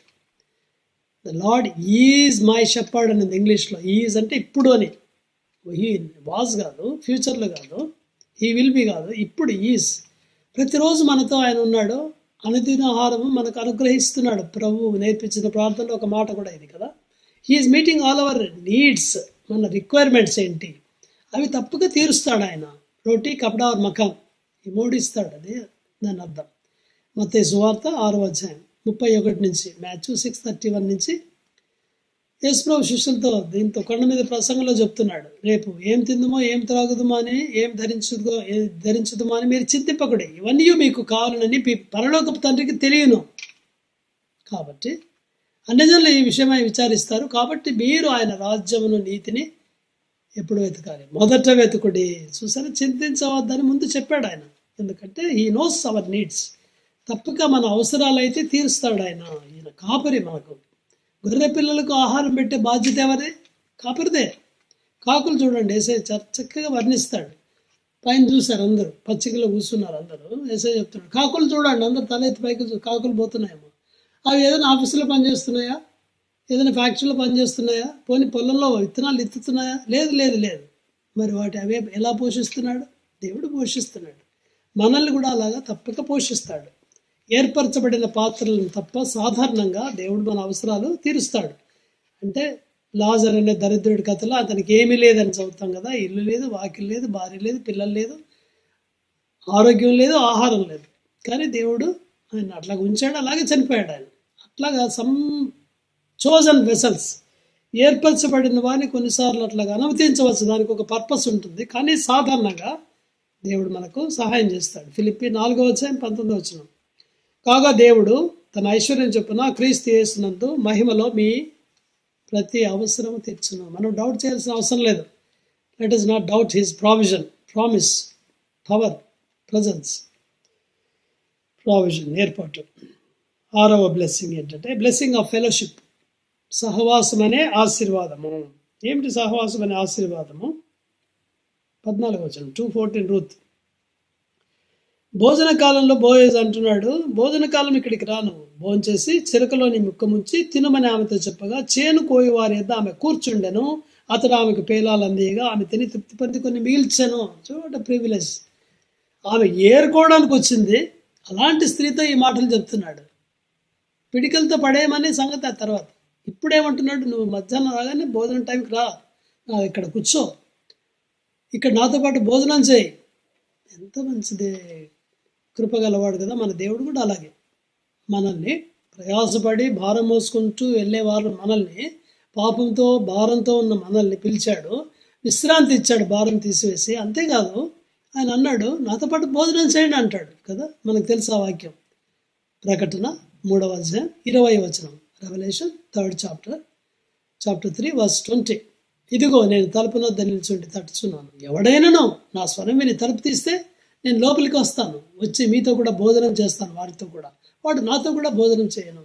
ఎంత గొప్ప ఆధిక్యత దీనికి. పాత్రలో మనం అర్హులమా? కానే కాదు. ఆయన దగ్గర రావడానికి యోగ్యత లేదు. పరిశుద్ధమైన దేవుడు పాపి అయిన మనుషుని పాపాన్ని క్షమించి తన రక్తంతో కడిగి పాప భారాన్ని తీసివేసి తన దగ్గరికి భోజనానికి రమ్మని ఆహ్వానిస్తున్నాడు. చీఫ్ మినిస్టర్ గారు పిలిచారనుకోండి డిన్నర్కి, మన ఇంటికి, మా ఇంటికి రాని, ఎంత గొప్ప సంతోషం కదా. అందరికీ చెప్తాం, ఫ్రెండ్స్కి, రిలేటివ్స్ అందరికీ చెప్తాం. చీఫ్ మినిస్టర్కి చీఫ్ మినిస్టర్, ప్రైమ్ మినిస్టర్కి ప్రైమ్ మినిస్టర్ ఆయన చెప్తున్నాడు. ఆయన తన సహవాసానికి మనల్ని పిలిచాడు, ఆయనతో పాటు కూర్చుండబెడుతున్నాడు, అందిస్తున్నాడు ఆయన. మనం అంటున్నాం మన భోజనంలో ఏం లేదు, మన దగ్గర ఏముందంటే ఇదే, ప్రభువా ఇదిగో నా అశాంతి అని ఇస్తాం ఆయనకి. టిఫిన్ బాక్స్ షేర్ చేసుకునే వాళ్ళు చేస్తారు అలాగే, ఇదిగో నా శాంతి, నా సమాధానం అంటాడు. మనం అంటాం నా కోపం ఇదిగో ప్రభు అని, ఇదిగో నా దీర్ఘశాంతం అంటాడు ఆయన. నా దుఃఖం ప్రభు ఇది, నా సంతోషం తీసుకో అంటాడు. అంటే లవింగ్ గాడ్ హీస్ కదా. అలాంటి దేవుడు మనతో ఉన్నాడు, మనకు భోజనం పెడుతున్నాడు, మనతో పాటు భోజనం చేస్తున్నాడు. 1 కొరింథీ 1వ అధ్యాయంలో 9వ వచనంలో ప్రభు మనల్ని తన సహవాసానికి పిలిచాడని పౌలు రాస్తున్నాడు. మన ప్రభు అయిన యేసుక్రీస్తు తన కుమారుని సహవాసమునకు మిమ్మల్ని పిలిచిన దేవుడు, ఆయన నమ్మదగినవాడు, సహవాసానికి పిలిచినవాడు నమ్మదగినవాడు. 1 యోహానులో 1వ అధ్యాయంలో కూడా మనం చూస్తాము 3వ వచనంలో చివరి లైన్, మన సహవాసం అయితే 1 జాన్ చాప్టర్ 1:3, మన సహవాసం అయితే తండ్రితో కూడాను ఆయన కుమారుడైన యేసుక్రీస్తుతో కూడా ఉన్నది. మన సంతోషం పరిపూర్ణమవుటకై మేము ఈ సంగతులను రాయిచున్నాము. తండ్రితో ఆయన కుమారునితో సహవాసము, అంతేకాదు పరిశుద్ధులతో కూడా సహవాసం కలిగి ఉన్నాం. అపోస్తుల కార్యాలు 2వ అధ్యాయం 42వ వచనం, యాక్ట్స్ 2:42. రక్షణ పొందిన 3,000 మంది సహవాసంలో ఉన్నారు. ఎలా ఉన్నారు? రక్షణ పొందిన 3,000 మంది వీరు అపోస్తుల బోధ యందును, సహవాసమందును, రెట్ట విరుచుటయందును, ప్రార్థన చేయటందును ఎడతెగకుండా తెగిపోకుండా కలిసి 3,000 మంది రెట్ట విరుస్తున్నారు. ఎంత గొప్ప సంగతి కదా. ఏకీభవిస్తున్నారు అన్ని విషయాల్లో. సహవాసంలో ఉన్న మర్మం ఏంటి? ఒకరు పడితే ఇంకొకరు లేపుతారు మనల్ని. ఇద్దరు నడుచుకుంటూ వెళ్తున్నారు అనుకోండి, గుంట వచ్చింది, ఒకటి పడతాడు, ఇంకోటి ఏం చేస్తాడు? లేపుతాడు. ఒంటరిగా ఉంటే గుంటలోనే ఉంటాడు. సహవాసంలో మర్మం ఇది. అలాంటి సహవాసం మనకి ఇచ్చాడు కాబట్టే మనం ఇంకా సహవాసంలో నిలిచి ఉన్నాం. సో బ్లెస్సింగ్ ఆఫ్ ఫెలోషిప్ 7వది 2:14, 2:14. బ్లెస్సింగ్ ఆఫ్ సాటిస్ఫాక్షన్, సంతృప్తి అనే ఆశీర్వాదం. 2:14 చివరి లైన్ చదువుతున్నాను. అతడు ఆమెకు పేలాలందిగా ఆమె తిని తృప్తి పొంది కొన్ని మిగిల్చింది కూడా. 18వ వచనం, ఆమె ఊర్లోకి వచ్చింది, అన్ని తీసుకొని ఏరుకుని వాటిని అత్త చూసింది. ఆమె తిని తృప్తి పొందిన తర్వాత తాను మిగిల్చిన దానిని చూపించి ఆమెకిచ్చను. చూసారా, తృప్తి పొంది మిగిల్చడం. చూడండి చక్కగా ఉన్నాయి కదా మాటలు. తృప్తి పొందింది, మిగిల్చింది. అంటే దేవుడు అంత విస్తారంగా ఆమె పట్ల దయ చూపించాడు, బోయజ్ చూపించాడు. మన పట్ల కూడా అలాగే. మీకు 5 రొట్టెలు 2 చేపల కథ నాకు గుర్తొస్తుంది. మీకు గుర్తొస్తుందో లేదో? వారందరూ పొద్దున్న సాయంకాలం దాకా దేవుని వాక్యం విన్నారు. యేసయ్య వారికి ఆహారం పెట్టాడు. శిష్యులందరూ ముందు చాలా అనుమానించారు, ఎక్కడి నుంచి తేవాలి, ఏంటి అది ఇదని. ఏముంటే అది తీసుకురామంటే 5 రొట్టెలు 2 చేపలు ఒక చిన్న పిల్లవాడు ఇచ్చాడు. ముక్కలు విరిచి ఇచ్చాడు, శిష్యులకే ఇచ్చాడు పంచమని. ఇది ఏమాత్రం అన్నవాళ్ళు పంచుతున్నారు, తింటున్నారు. రొట్టెలు చేపల కూర అక్కడ రాశారు. యోహాను సువార్త 6వ అధ్యాయంలో తిని తృప్తి పొందగా మిగిలినవి ఎత్తమని చెప్తే 12 గంపలు ఆయన చూస్తే మిగిల్చాడు. దేవుడు ఇస్తే అలా ఇస్తాడు. అంత సంతోషం, సాటిస్ఫాక్షన్. దేవుని యొక్క సన్నిధిలో మనకు అలా సంతోషాన్ని ఇస్తాడు. కీర్తనలు 16:11, Psalm 16:11. నీ సన్నిధిని సంపూర్ణ సంతోషం కలదు, నీ సన్నిధిని నీ కుడి చేతిని నిత్య సుఖములు గలవు. చూసారు ఎంత బాగుందో, నిత్య సుఖాలు. కీర్తనలు దావీదు రాస్తాడు 23:5, 23:5. నా గిన్నె నిండి పొర్లుతున్నది. గిన్నె నిండడమే కాదు, పొర్లుతుంది. ఇతరులకు ఇవ్వడానికి కూడా మిగిల్చే దీవెనలు దేవుడు మనకి ఇస్తాడు. మన ద్వారా ఇతరులను ఆశీర్వదిస్తాడు. అబ్రహాం యొక్క ఆశీర్వాదాలు ఏంటి? 7 ఆశీర్వాదం ఉంది కదా. ఆదికాండం 12వ అధ్యాయంలో 1వ వచనంలో ఆయన విధేయత చూపించాలి. 2, 3 వచనాల్లో 7 ఆశీర్వాదం, 3 విధేయత, 7 ఆశీర్వాదం. నిన్ను ఆశీర్వదించదను, అది ఫస్ట్ మనకు. నిన్ను ఇతరులకు ఆశీర్వాదకరముగా చేయదను. పొంగి పొర్లే ఆశీర్వాదాలు. మనల్ని ఆశీర్వదించే ఉద్దేశమే ఇతరులకు ఆశీర్వాదకరంగా ఉండడానికి. ఎంత గొప్ప దేవుడు కదా. అంత గొప్ప సంతోషాన్ని, సమాధానాన్ని ఇచ్చాడు. చెప్పనశక్యం మహిమాయుక్తమైన సంతోషం. రూత్ పొందిన 7 ఆశీర్వాదాలు మనం చూసాము. బోయజ్ ద్వారా పొందిన ఆశీర్వాదాలు, యేసు ప్రభు ద్వారా మనము పొందిన ఆశీర్వాదాలు, ఈ 7 మనకు కూడా ఈ ఆశీర్వాదాలు ఇచ్చాడు. చూడండి, ఎఫెసీయులకు రాసిన పత్రికలో కూడా ఒక మాట ఉంది. 1:3లో ఎఫెసీ 1:3 మన ప్రభు అయిన దేవుడు స్తుతించబడును గాక. ఆయన క్రీస్తునందు పరలోక విషయంలో ఆత్మ సంబంధమైన ప్రతి ఆశీర్వాదమును మనకు అనుగ్రహించును. భూ సంబంధమైనవే కాదు సుమా, పరలోక సంబంధమైనవి కూడా ఆశీర్వాదాలు మనకి ఇస్తున్నాడు. కొన్ని భూ సంబంధమైనవి ఇప్పుడు ఇస్తున్నాడు లోకంలో ఆయన కొరకు జీవించడానికి. తర్వాత పరలోక సంబంధమైన ఆశీర్వాదాలు మన కొరకు దేవుడు తనను ప్రేమించి వారి కొరకు సిద్ధపరిచినవి కంటికి కనపడలేదు, చెవికి వినపడలేదు, మనుష్య హృదయానికి గోచరం కాలేదు. మొదటిది ఆశీర్వాదము రూతు పొందింది, కాపుదల, నడిపింపు, గైడెన్స్. రెండవది ప్రొటెక్షన్, భద్రత. మూడవది ప్రామిస్, వాగ్దానము, దేవుడు మనకు వాగ్దానాలు ఇస్తున్నాడు. నాలుగవది కంఫర్ట్, ఆదరణ ఇస్తున్నాడు వాక్యం ద్వారా. ఐదవది ప్రావిజన్, ఏర్పాటు ఇస్తున్నాడు, అంటే మన అవసరాలు తీర్చడానికి దేవుడు ఏర్పాటు చేస్తున్నాడు. సహవాసం అనే ఆశీర్వాదము, దేవునితో సహవాసము, కుమారునితో, తండ్రి కుమారునితో, అలాగే పరిశుద్ధులతో కూడా సహవాసం ఇస్తున్నాడు. ఏడవది సాటిస్ఫాక్షన్, పొర్లిపోయిపోయే ఆశీర్వాదాలు, ఇతరులకు కూడా మనము ఆశీర్వాదాలు ఇవ్వచ్చు. ఇప్పుడు రూతు చాలా ఆశ్చర్యకరంగా ఇంకొక వ్యక్తికి ఆశీర్వాద కారణం కాబోతుంది. ఎవరా వ్యక్తి? తన అత్త అయిన నయోమి. వెళ్ళిపోమని సలహా ఇచ్చింది కదా, ఆమెకే ఆశీర్వాదం ఇచ్చింది. ఏ స్త్రీ అయితే నేను రిక్తురాలిగా వచ్చాను, దేవుడు నన్ను ఇలా తెచ్చాడు, నన్ను నయోమి అని పిలవద్దు, మారా అని పిలవండి, సర్వశక్తుడు దుఃఖం కలుగజేశాడు అని మొదటి అధ్యాయంలో అంతా దేవుని మీద నెపాలేసింది కదా.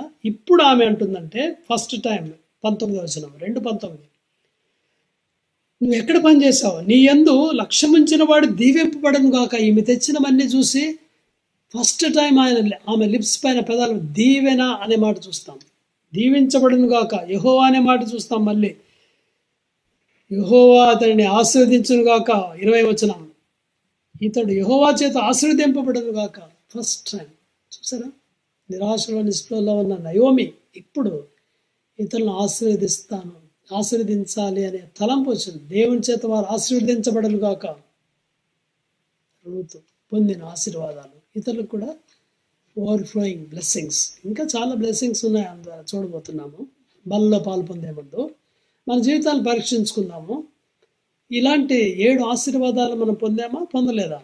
దేవుని యొక్క నడుపుదల కొరకు ప్రార్థన చేస్తున్నామా, కనిపెడుతున్నామా, దేవుని చిత్తమా కాదా అని ఎరుగుతున్నామా, తన వాక్యం ద్వారా పరిశుద్ధాత్మ ద్వారా బోధించబడుతున్నామా, దేవుడు మనల్ని భద్రపరుస్తాడనే విశ్వాసం మనం కలిగి ఉన్నామా, శత్రువు నుంచి, సాతాన్ నుంచి, కీడు నుంచి.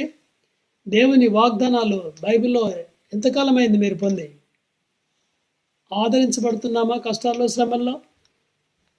దేవుని యొక్క ఏర్పాటును సందేహిస్తున్నామా? Provision, should not doubt. సహవాసం కలిగి ఉన్నామా? దేవునితో ఎలా కలిగి ఉంటాం? ప్రార్థన ద్వారా, వాక్యం ద్వారా సహవాసం కలిగి ఉన్నాం. వాక్యం చదివినప్పుడు దేవుడు మాట్లాడతాడు, ప్రార్థన చేస్తే వింటాడు. ఇదే మన సహవాసం. మనము తృప్తి పొంది దేవుని యొక్క సన్నిహితమైన సంబంధం ద్వారా, ఈ ఆశీర్వాదాల ద్వారా ఇతరులకు మనము తృప్తిని, ఆశీర్వాదాన్ని, దీవెనలు ఇచ్చేవారిగా ఉన్నామా లేదా? ఈ విషయాలు పరీక్షించుకుందాం. ఈ విషయాల్లో మనం తప్పిపోయింటే ప్రభు దగ్గర క్షమాపణ అడుగుదాం, సరి చేసుకుందాం. ప్రభువా నన్ను ఇతరులకు ఆశీర్వాదకరంగా చేయండి, శాపకరంగా కాదు. కొంతమంది శాపకరంగా కూడా ఉంటారు, అలా వద్దు. మనం ఆశీర్వాదకరంగా ఉండాలి. మనం ఎక్కడికి వెళ్తే అక్కడ ఈ నది ప్రవహించే చోట అంతా జలచరములు అన్నీ కూడా బ్రతుకుతాయి. తీసుకెళ్ళి చూస్తాం ఆ నదికి, పారే నది, దేవుని యొక్క జీవజల నది మన హృదయంలోంచి పొంగి పొర్లి ప్రవహించినప్పుడు అనేక మంది తృప్తి పొందాలి దాని ద్వారా. ఇలాంటి జీవితం ఉందా? ఆశీర్వాదకరమైన జీవితం? లేకుంటే ప్రభుని క్షమాపణ అడుగుదాం, సరి చేసుకుందాం, ప్రభు రక్తాన్ని కడుక్కుందాం, తర్వాత బలను సమీపిస్తాం. ప్రతివాడు తను తాను పరీక్షించుకునేవాళ్ళను అలాగు చేసి ఆ రెట్టెను తిని ఆ పాత్రలోనిది త్రాగవలను. ప్రభు మనందరికీ సహాయం చేయను గాక. బల్ల కొరకు వందనాలు చెప్దాం. ప్రేమగల మా తండ్రి, మీరు ఇచ్చిన జీవగల వాక్యంకే వందనాలు. బోయేజు ద్వారా రూతు పొందిన ఆశీర్వాదాలు మేము చూసాం తండ్రి. మా జీవితాల్లో కూడా ఈ ఆశీర్వాదాలు ఇవ్వడానికి మీరు ఇష్టపడుతున్నారు. చాలాసార్లు మేము ఈ ఆశీర్వాదాలు పొందలేని పరిస్థితిలో మేము ఉన్నాము. దయతో మమ్మల్ని క్షమించమని ప్రార్థన చేస్తున్నాం ప్రభువా. మీ నడుపుదల, గైడెన్స్ చాలాసార్లు మేము కోల్పోయాం తండ్రి. మా సొంత గైడెన్స్ ద్వారా వెళ్ళాము, దాని ద్వారా నష్టాన్ని పొందాము తండ్రి. చాలాసార్లు ప్రభువా మీ వాగ్దానం కొరకు కనిపెట్టలేకపోయాము, మీ సన్నిధిని అనుభవించలేకపోయాము, ప్రజెన్స్ని మీరు చేసే ఏర్పాటు కొరకు ఎదురు చూడలేకపోయాము. జీవగల మా తండ్రి, ప్రభా మీ సమృద్ధిని అనుభవించలేకపోయాము, మీరు బహుమానం ఇస్తారనే నిరీక్షణ లేదు మాకు. వీటన్నిటి కొరకే ప్రభా పశ్చాత్తాపడుతున్నాం. దయతో మమ్మల్ని క్షమించండి. చాలాసార్లు మేము ఇతరులకు నష్టం కీడు చేసేవారిగా కలుగు చేసేవారిగా ఉన్నాం. మా ద్వారా ఆశీర్వాదాలు ఇవ్వలేకపోయాం తండ్రి. దయతో మమ్మల్ని క్షమించండి ప్రభా. మమ్మల్ని ఆశీర్వదించండి. సమృద్ధి అయిన ఆశీర్వాదాల చేత ఇతరులకు ఆశీర్వాదకరంగా ఉంచండి. మమ్మల్ని ప్రేమించి సిద్ధపరిచిన బల్లకే వందనాలు. బల్ల మీద ఉంచబడిన రెట్టికే వందనాలు. మీరు మా కొరకై నలగొట్టబడిన మీ శరీరాన్ని చూపిస్తున్నందుకు వందనాలు. మా అతిక్రమ క్రియల కొరకు గాయపరచబడ్డారు, మా దోషముల కొరకు నలగొట్టబడ్డారు. మీరు పొందిన దెబ్బల వల్ల మాకు స్వస్థత కలుగుతుంది ప్రభా, కలిగింది ప్రభా. ఈ రెట్టె అవన్నీ చూపిస్తుండగా ఇందులో మేము యోగ్యముగా పాల్పొందుటకు మాకు సహాయం చేయమని మా ప్రభు మా రక్షకుడైన యేసుక్రీస్తు నమ్మకమైన నామంలో ప్రార్థించి వేడుచున్నాం తండ్రి. ఆమెన్. ప్రభు అయిన యేసు తాను అప్పగించబడిన రాత్రి ఒక రెట్టెనెత్తుకొని కృతజ్ఞతాస్తుతులు చెల్లించి దాన్ని విరిచి, ఇది మీ కొరకై విరవబడుచున్న నా శరీరము, నన్ను జ్ఞాపకం చేసుకుంటకు దీనిని చేయడని చెప్పాను. దయచేసి విశ్వాసులైన వారు, వాక్య వెలుగులో పరీక్షించుకున్న వారు మీ ఇంటిలోనే ప్రార్థనాపూర్వకంగా రొట్టెలో పాల్పొందండి.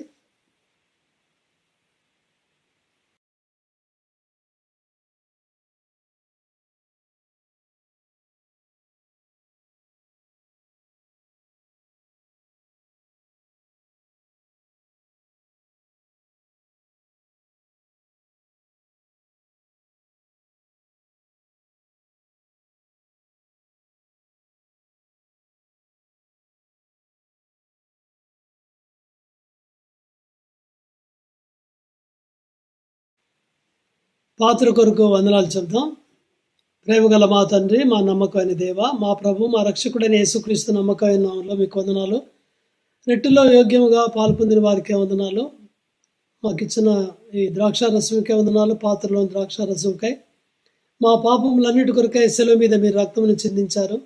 మీ రక్తం ద్వారా మా పాపాలు మేము ఒప్పుకున్నప్పుడు క్షమించి తండ్రి మా పాపములన్నిటికీ నీ కడిగి విడుదల చేశారు తండ్రి, తుడిచివేశారు. కాబట్టి మీకు వందనాలు. తండ్రితో మాకు సహవాసం ఇచ్చారు. ఒకరితో ఒకరు కూడా ఈ రక్తం ద్వారా సహవాసం కలిగినందుకు వందనాలు. ప్రతిదినము అనుదినము శోధనల మీద, పాపం మీద మీరు ఇస్తున్న విజయముకే వందనాలు తండ్రి. ఇందులో కూడా మేము యోగ్యంగా పాల్పొందుటకు మాకు సహాయపడమని మా ప్రభు మా రక్షకుడైన యేసుక్రీస్తు నమ్మకమైన నామంలో ప్రార్థించి నమ్మి వేడుచున్నాం తండ్రి. ఆమెన్.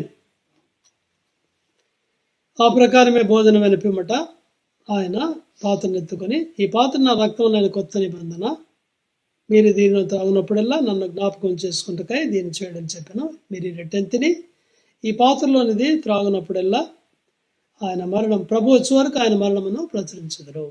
కాబట్టి ఎవరైతే రెట్టెలో పాలు పొందారో అలాంటి వారు ద్రాక్షారసంలో కూడా పాలు పొందే ఆధిక్యత కలిగి ఉన్నారు. ఈ పాత్ర నుంచి ఒక సిప్ మీరు తీసుకోండి.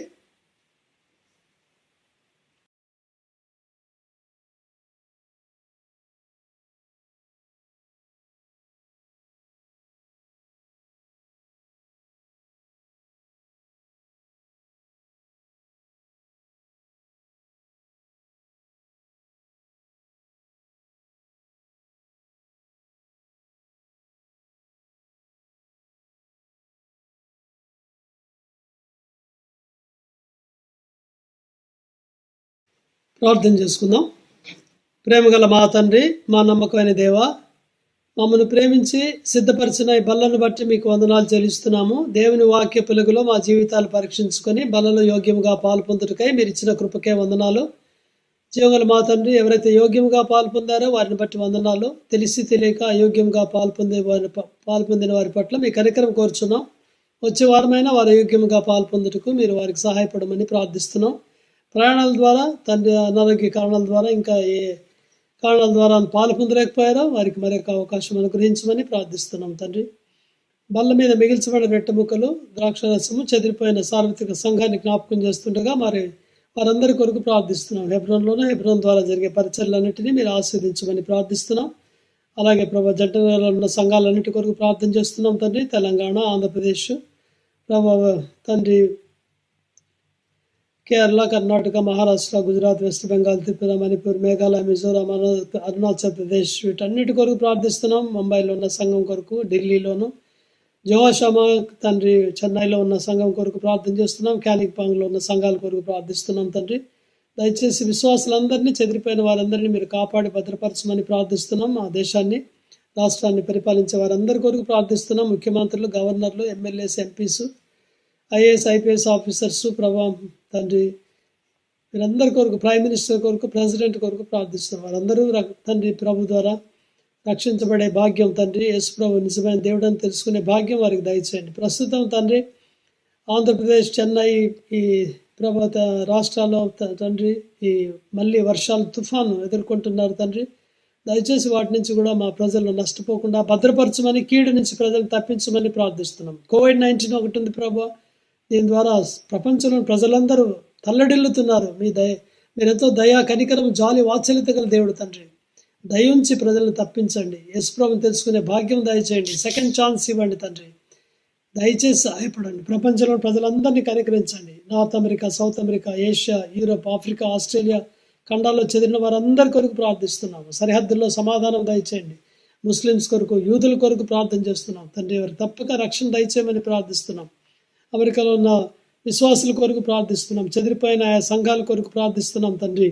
ప్రభా సిరాక్యూస్లో, న్యూయార్క్లో, షికాగోలోను, వర్జీనియాలోను, మేరీల్యాండ్లోను తండ్రి, వెస్ట్ వర్జీనియాలో తండ్రి, టెక్సాస్లో ఉన్న సంఘాలన్నిటి కొరకు ప్రార్థన చేస్తున్నాం. ప్రజలను మీరే కాపాడి భద్రపరచమని ప్రార్థిస్తున్నాం తండ్రి. ప్రెసిడెంట్ న్యూగా ఎలక్ట్ అయ్యారు తండ్రి. అధికార మార్పిడిలో కూడా ప్రశాంతంగా అన్ని జరగటానికి మీరే సహాయపడమని ప్రార్థన చేస్తున్నాం. మా పిల్లల కొరకు ప్రార్థన చేస్తున్నాం. అవసరాల్లో ఉన్న వారందరి కొరకై జానీ, బాలరాజ్, సంతోష్, వెంకటకృష్ణ, రాఘవరెడ్డి గారు, రాకేష్ వీరందరికీ కూడా రక్షణ అనుగ్రహించమని ప్రార్థన చేస్తున్నాం తండ్రి. ఆరోగ్యం కొరకై షైనీ, బ్రదర్ జానీ దాసన్ ఢిల్లీలో దయచేసి ఆరోగ్యాలు దయచేయండి. నవీన్, శ్రీలత హస్బెండ్ కొరకు ప్రార్థిస్తున్నాం తండ్రి. తను కూడా స్పీడీ రికవరీ దయచేయండి.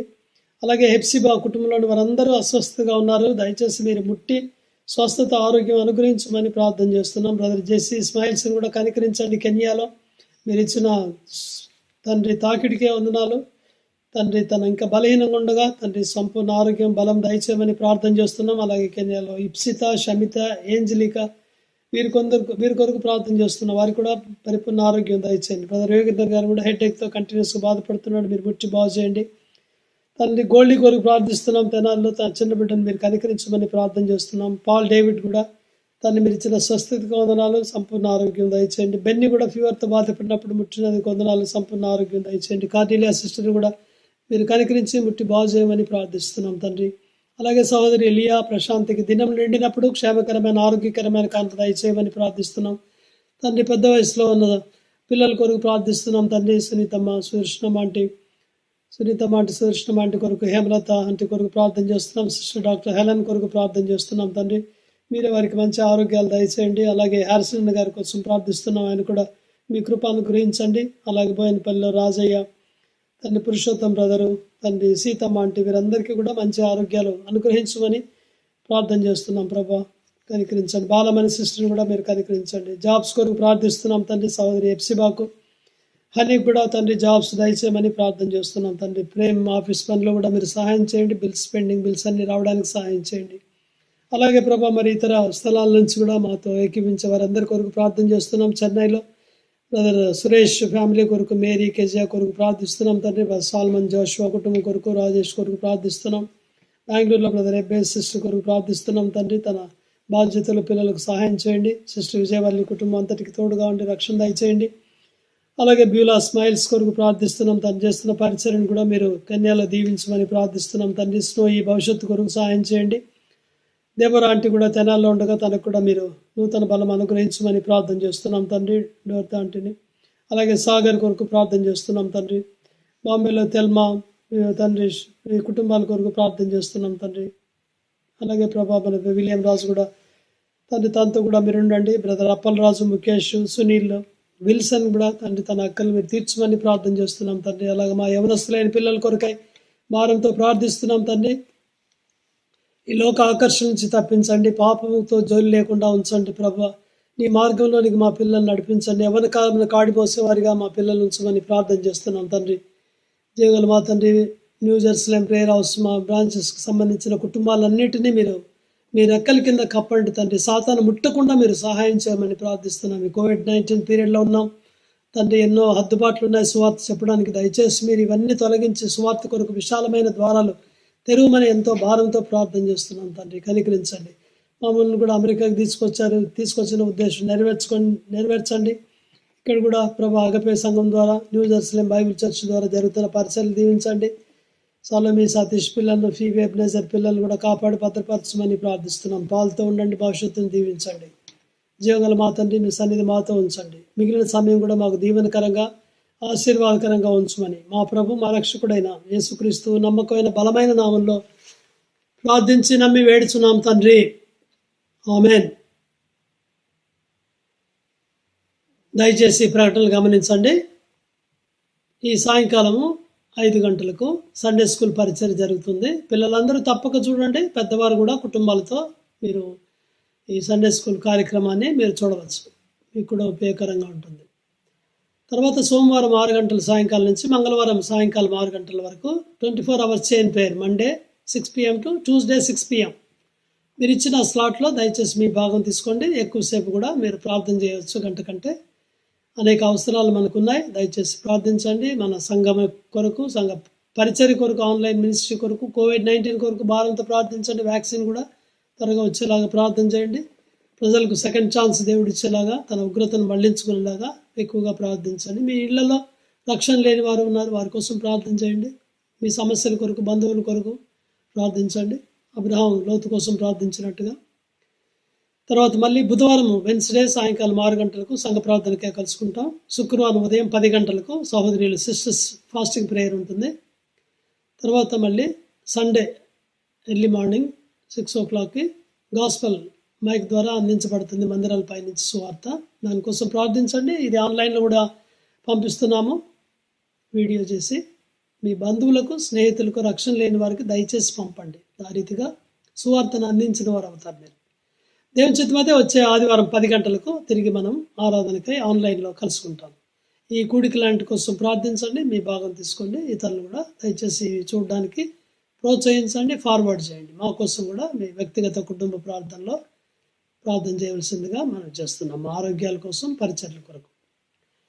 ఇప్పుడు మనం పాట పాడుకుందాం. ఒకటి దేశీయ గీతాల నుంచి 364 మన ప్రభు అయిన యేసునందు ఎన్నో దీవెనలు. 364. మన ప్రభువైన యేసునందు ఎన్నో దీవెనలు. మన ప్రభువైన యేసునందు ఎన్నో దీవెనలు. ముందుగా నిర్ణయించబడి తన చేర్పరచబడిన, ముందుగా నిర్ణయించబడి తన చేర్పరచబడిన, తనయులుగాను స్వీకరించబడి, తనయులుగాను స్వీకరించబడి ధన్యులయ్యెదరు వారే, ధన్యులయ్యెదరు వారే. మన ప్రభువైన యేసునందు ఎన్నో దీవెనలు. మన ప్రభువైన యేసునందు ఎన్నో దీవెనలు. నిర్మలము మరి అక్షయము విరివిగా వాడ వారనిది. నిర్మలము మరి అక్షయము విరివిగా వాడ వారనిది. పరలోకములో స్వాస్యము కలిగి, పరలోకములో స్వాస్యము కలిగి ధన్యులయ్యెదరు వారే, ధన్యులయ్యెదరు వారే. మన ప్రభువైన యేసునందు ఎన్నో దీవెనలు. మన ప్రభువైన యేసునందు ఎన్నో దీవెనలు.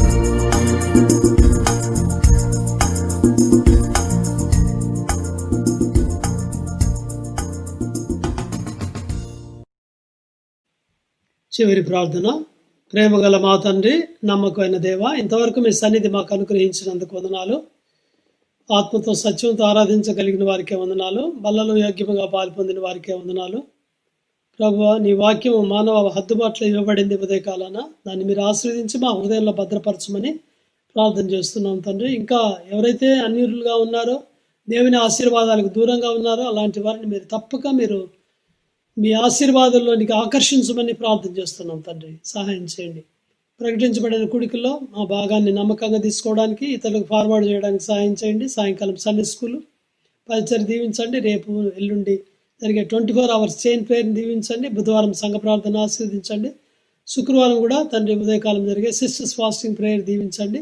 తిరిగి వచ్చే ఆదివారం తెల్లవారుజామున 6 o'clockకి గాస్పెల్ మినిస్ట్రీ కూడా సువార్త పరిచయం దీవించండి. అనేకులు చూడడానికి వినడానికి సహాయం చేయండి. రక్షణ లేని వారికి మీరు రక్షణ దయచేయమని ప్రార్థన చేస్తున్నాం. 10 గంటలకు మళ్ళీ మేము తిరిగి కలుసుకోవడానికి ఆ సండే సహాయం చేయండి. ఈ కూడికలన్నిటిలో మా భాగాన్ని నమ్మకంగా తీసుకోవడానికి సహాయపడమని ప్రార్థన చేస్తున్నాం తండ్రి. మా కుటుంబాలన్నిటినీ మీరు దృష్టించండి. మరొకసారి ప్రార్థిస్తున్నాం. COVID-19 నుంచి అందరినీ కూడా ప్రపంచంలో ప్రజలు తప్పించండి. ఇప్పుడు మళ్ళీ వర్షాలు తండ్రి, తుఫాన్లు, వీటి నుంచి కూడా తెలుగు రాష్ట్రాలని, తమిళనాడు కూడా తండ్రి అఫెక్ట్ అయింటుండగా సౌత్లో మీరు వాటన్నిటిని కాపాడి ప్రజల ఆస్తులను, ప్రాణాలను భద్రపరచమని కూడా ప్రార్థన చేస్తున్నాం తండ్రి. మీ కనుదృష్టి మా మీద ఉంచండి. మా సంఘాలన్నింటినీ కాపాడండి. శత్రువు ముట్టకుండా సహాయం చేయండి. ఏ కుటుంబాల్లో ఇంకా ఏ అవసరాలు ఉన్నారో మాకు తెలియక వారిని కూడా మీరు వారికి కావాల్సిన సహాయం చేయండి తండ్రి. ఎవరిని మర్చిపోయామో వారిని కూడా దర్శించండి. పడిన వారిని లేవనెత్తండి. అనుమానాలతో ఉన్న వారికి విశ్వాసం దయచేయండి. యవనస్తులు తొట్టిల్లని వారిని మీరు కాపాడి మీ మార్గంలోకి నడిపించండి. అలాగే ప్రతి కుటుంబం యొక్క అవసరం మీరు తప్పక తీర్చమని, మీరు అక్కడి కొరకు మమ్మల్ని సిద్ధపరచండి. వాక్యం ద్వారా, ప్రార్థన ద్వారా, సహవాసం ద్వారా మమ్మల్ని కట్టండి. మీరు అక్కడికే సిద్ధపరచండి. మా ప్రభు, మా రక్షకుడైన యేసుక్రీస్తు నమ్మకమైన బలమైన నామంలో ప్రార్థించి నమ్మి వేడుచున్నాం తండ్రి. ఆమేన్. మన తండ్రి అయిన దేవుని ప్రేమ, ప్రభువైన యేసుక్రీస్తు వారి యొక్క కృప, పరిశుద్ధాత్మ యొక్క అన్యోన్య సహవాసము మనందరికీ ఎల్లప్పుడూ తోడుగా ఉండును గాక. ఆమేన్. Praise the lord. అందరికీ వందనాలు.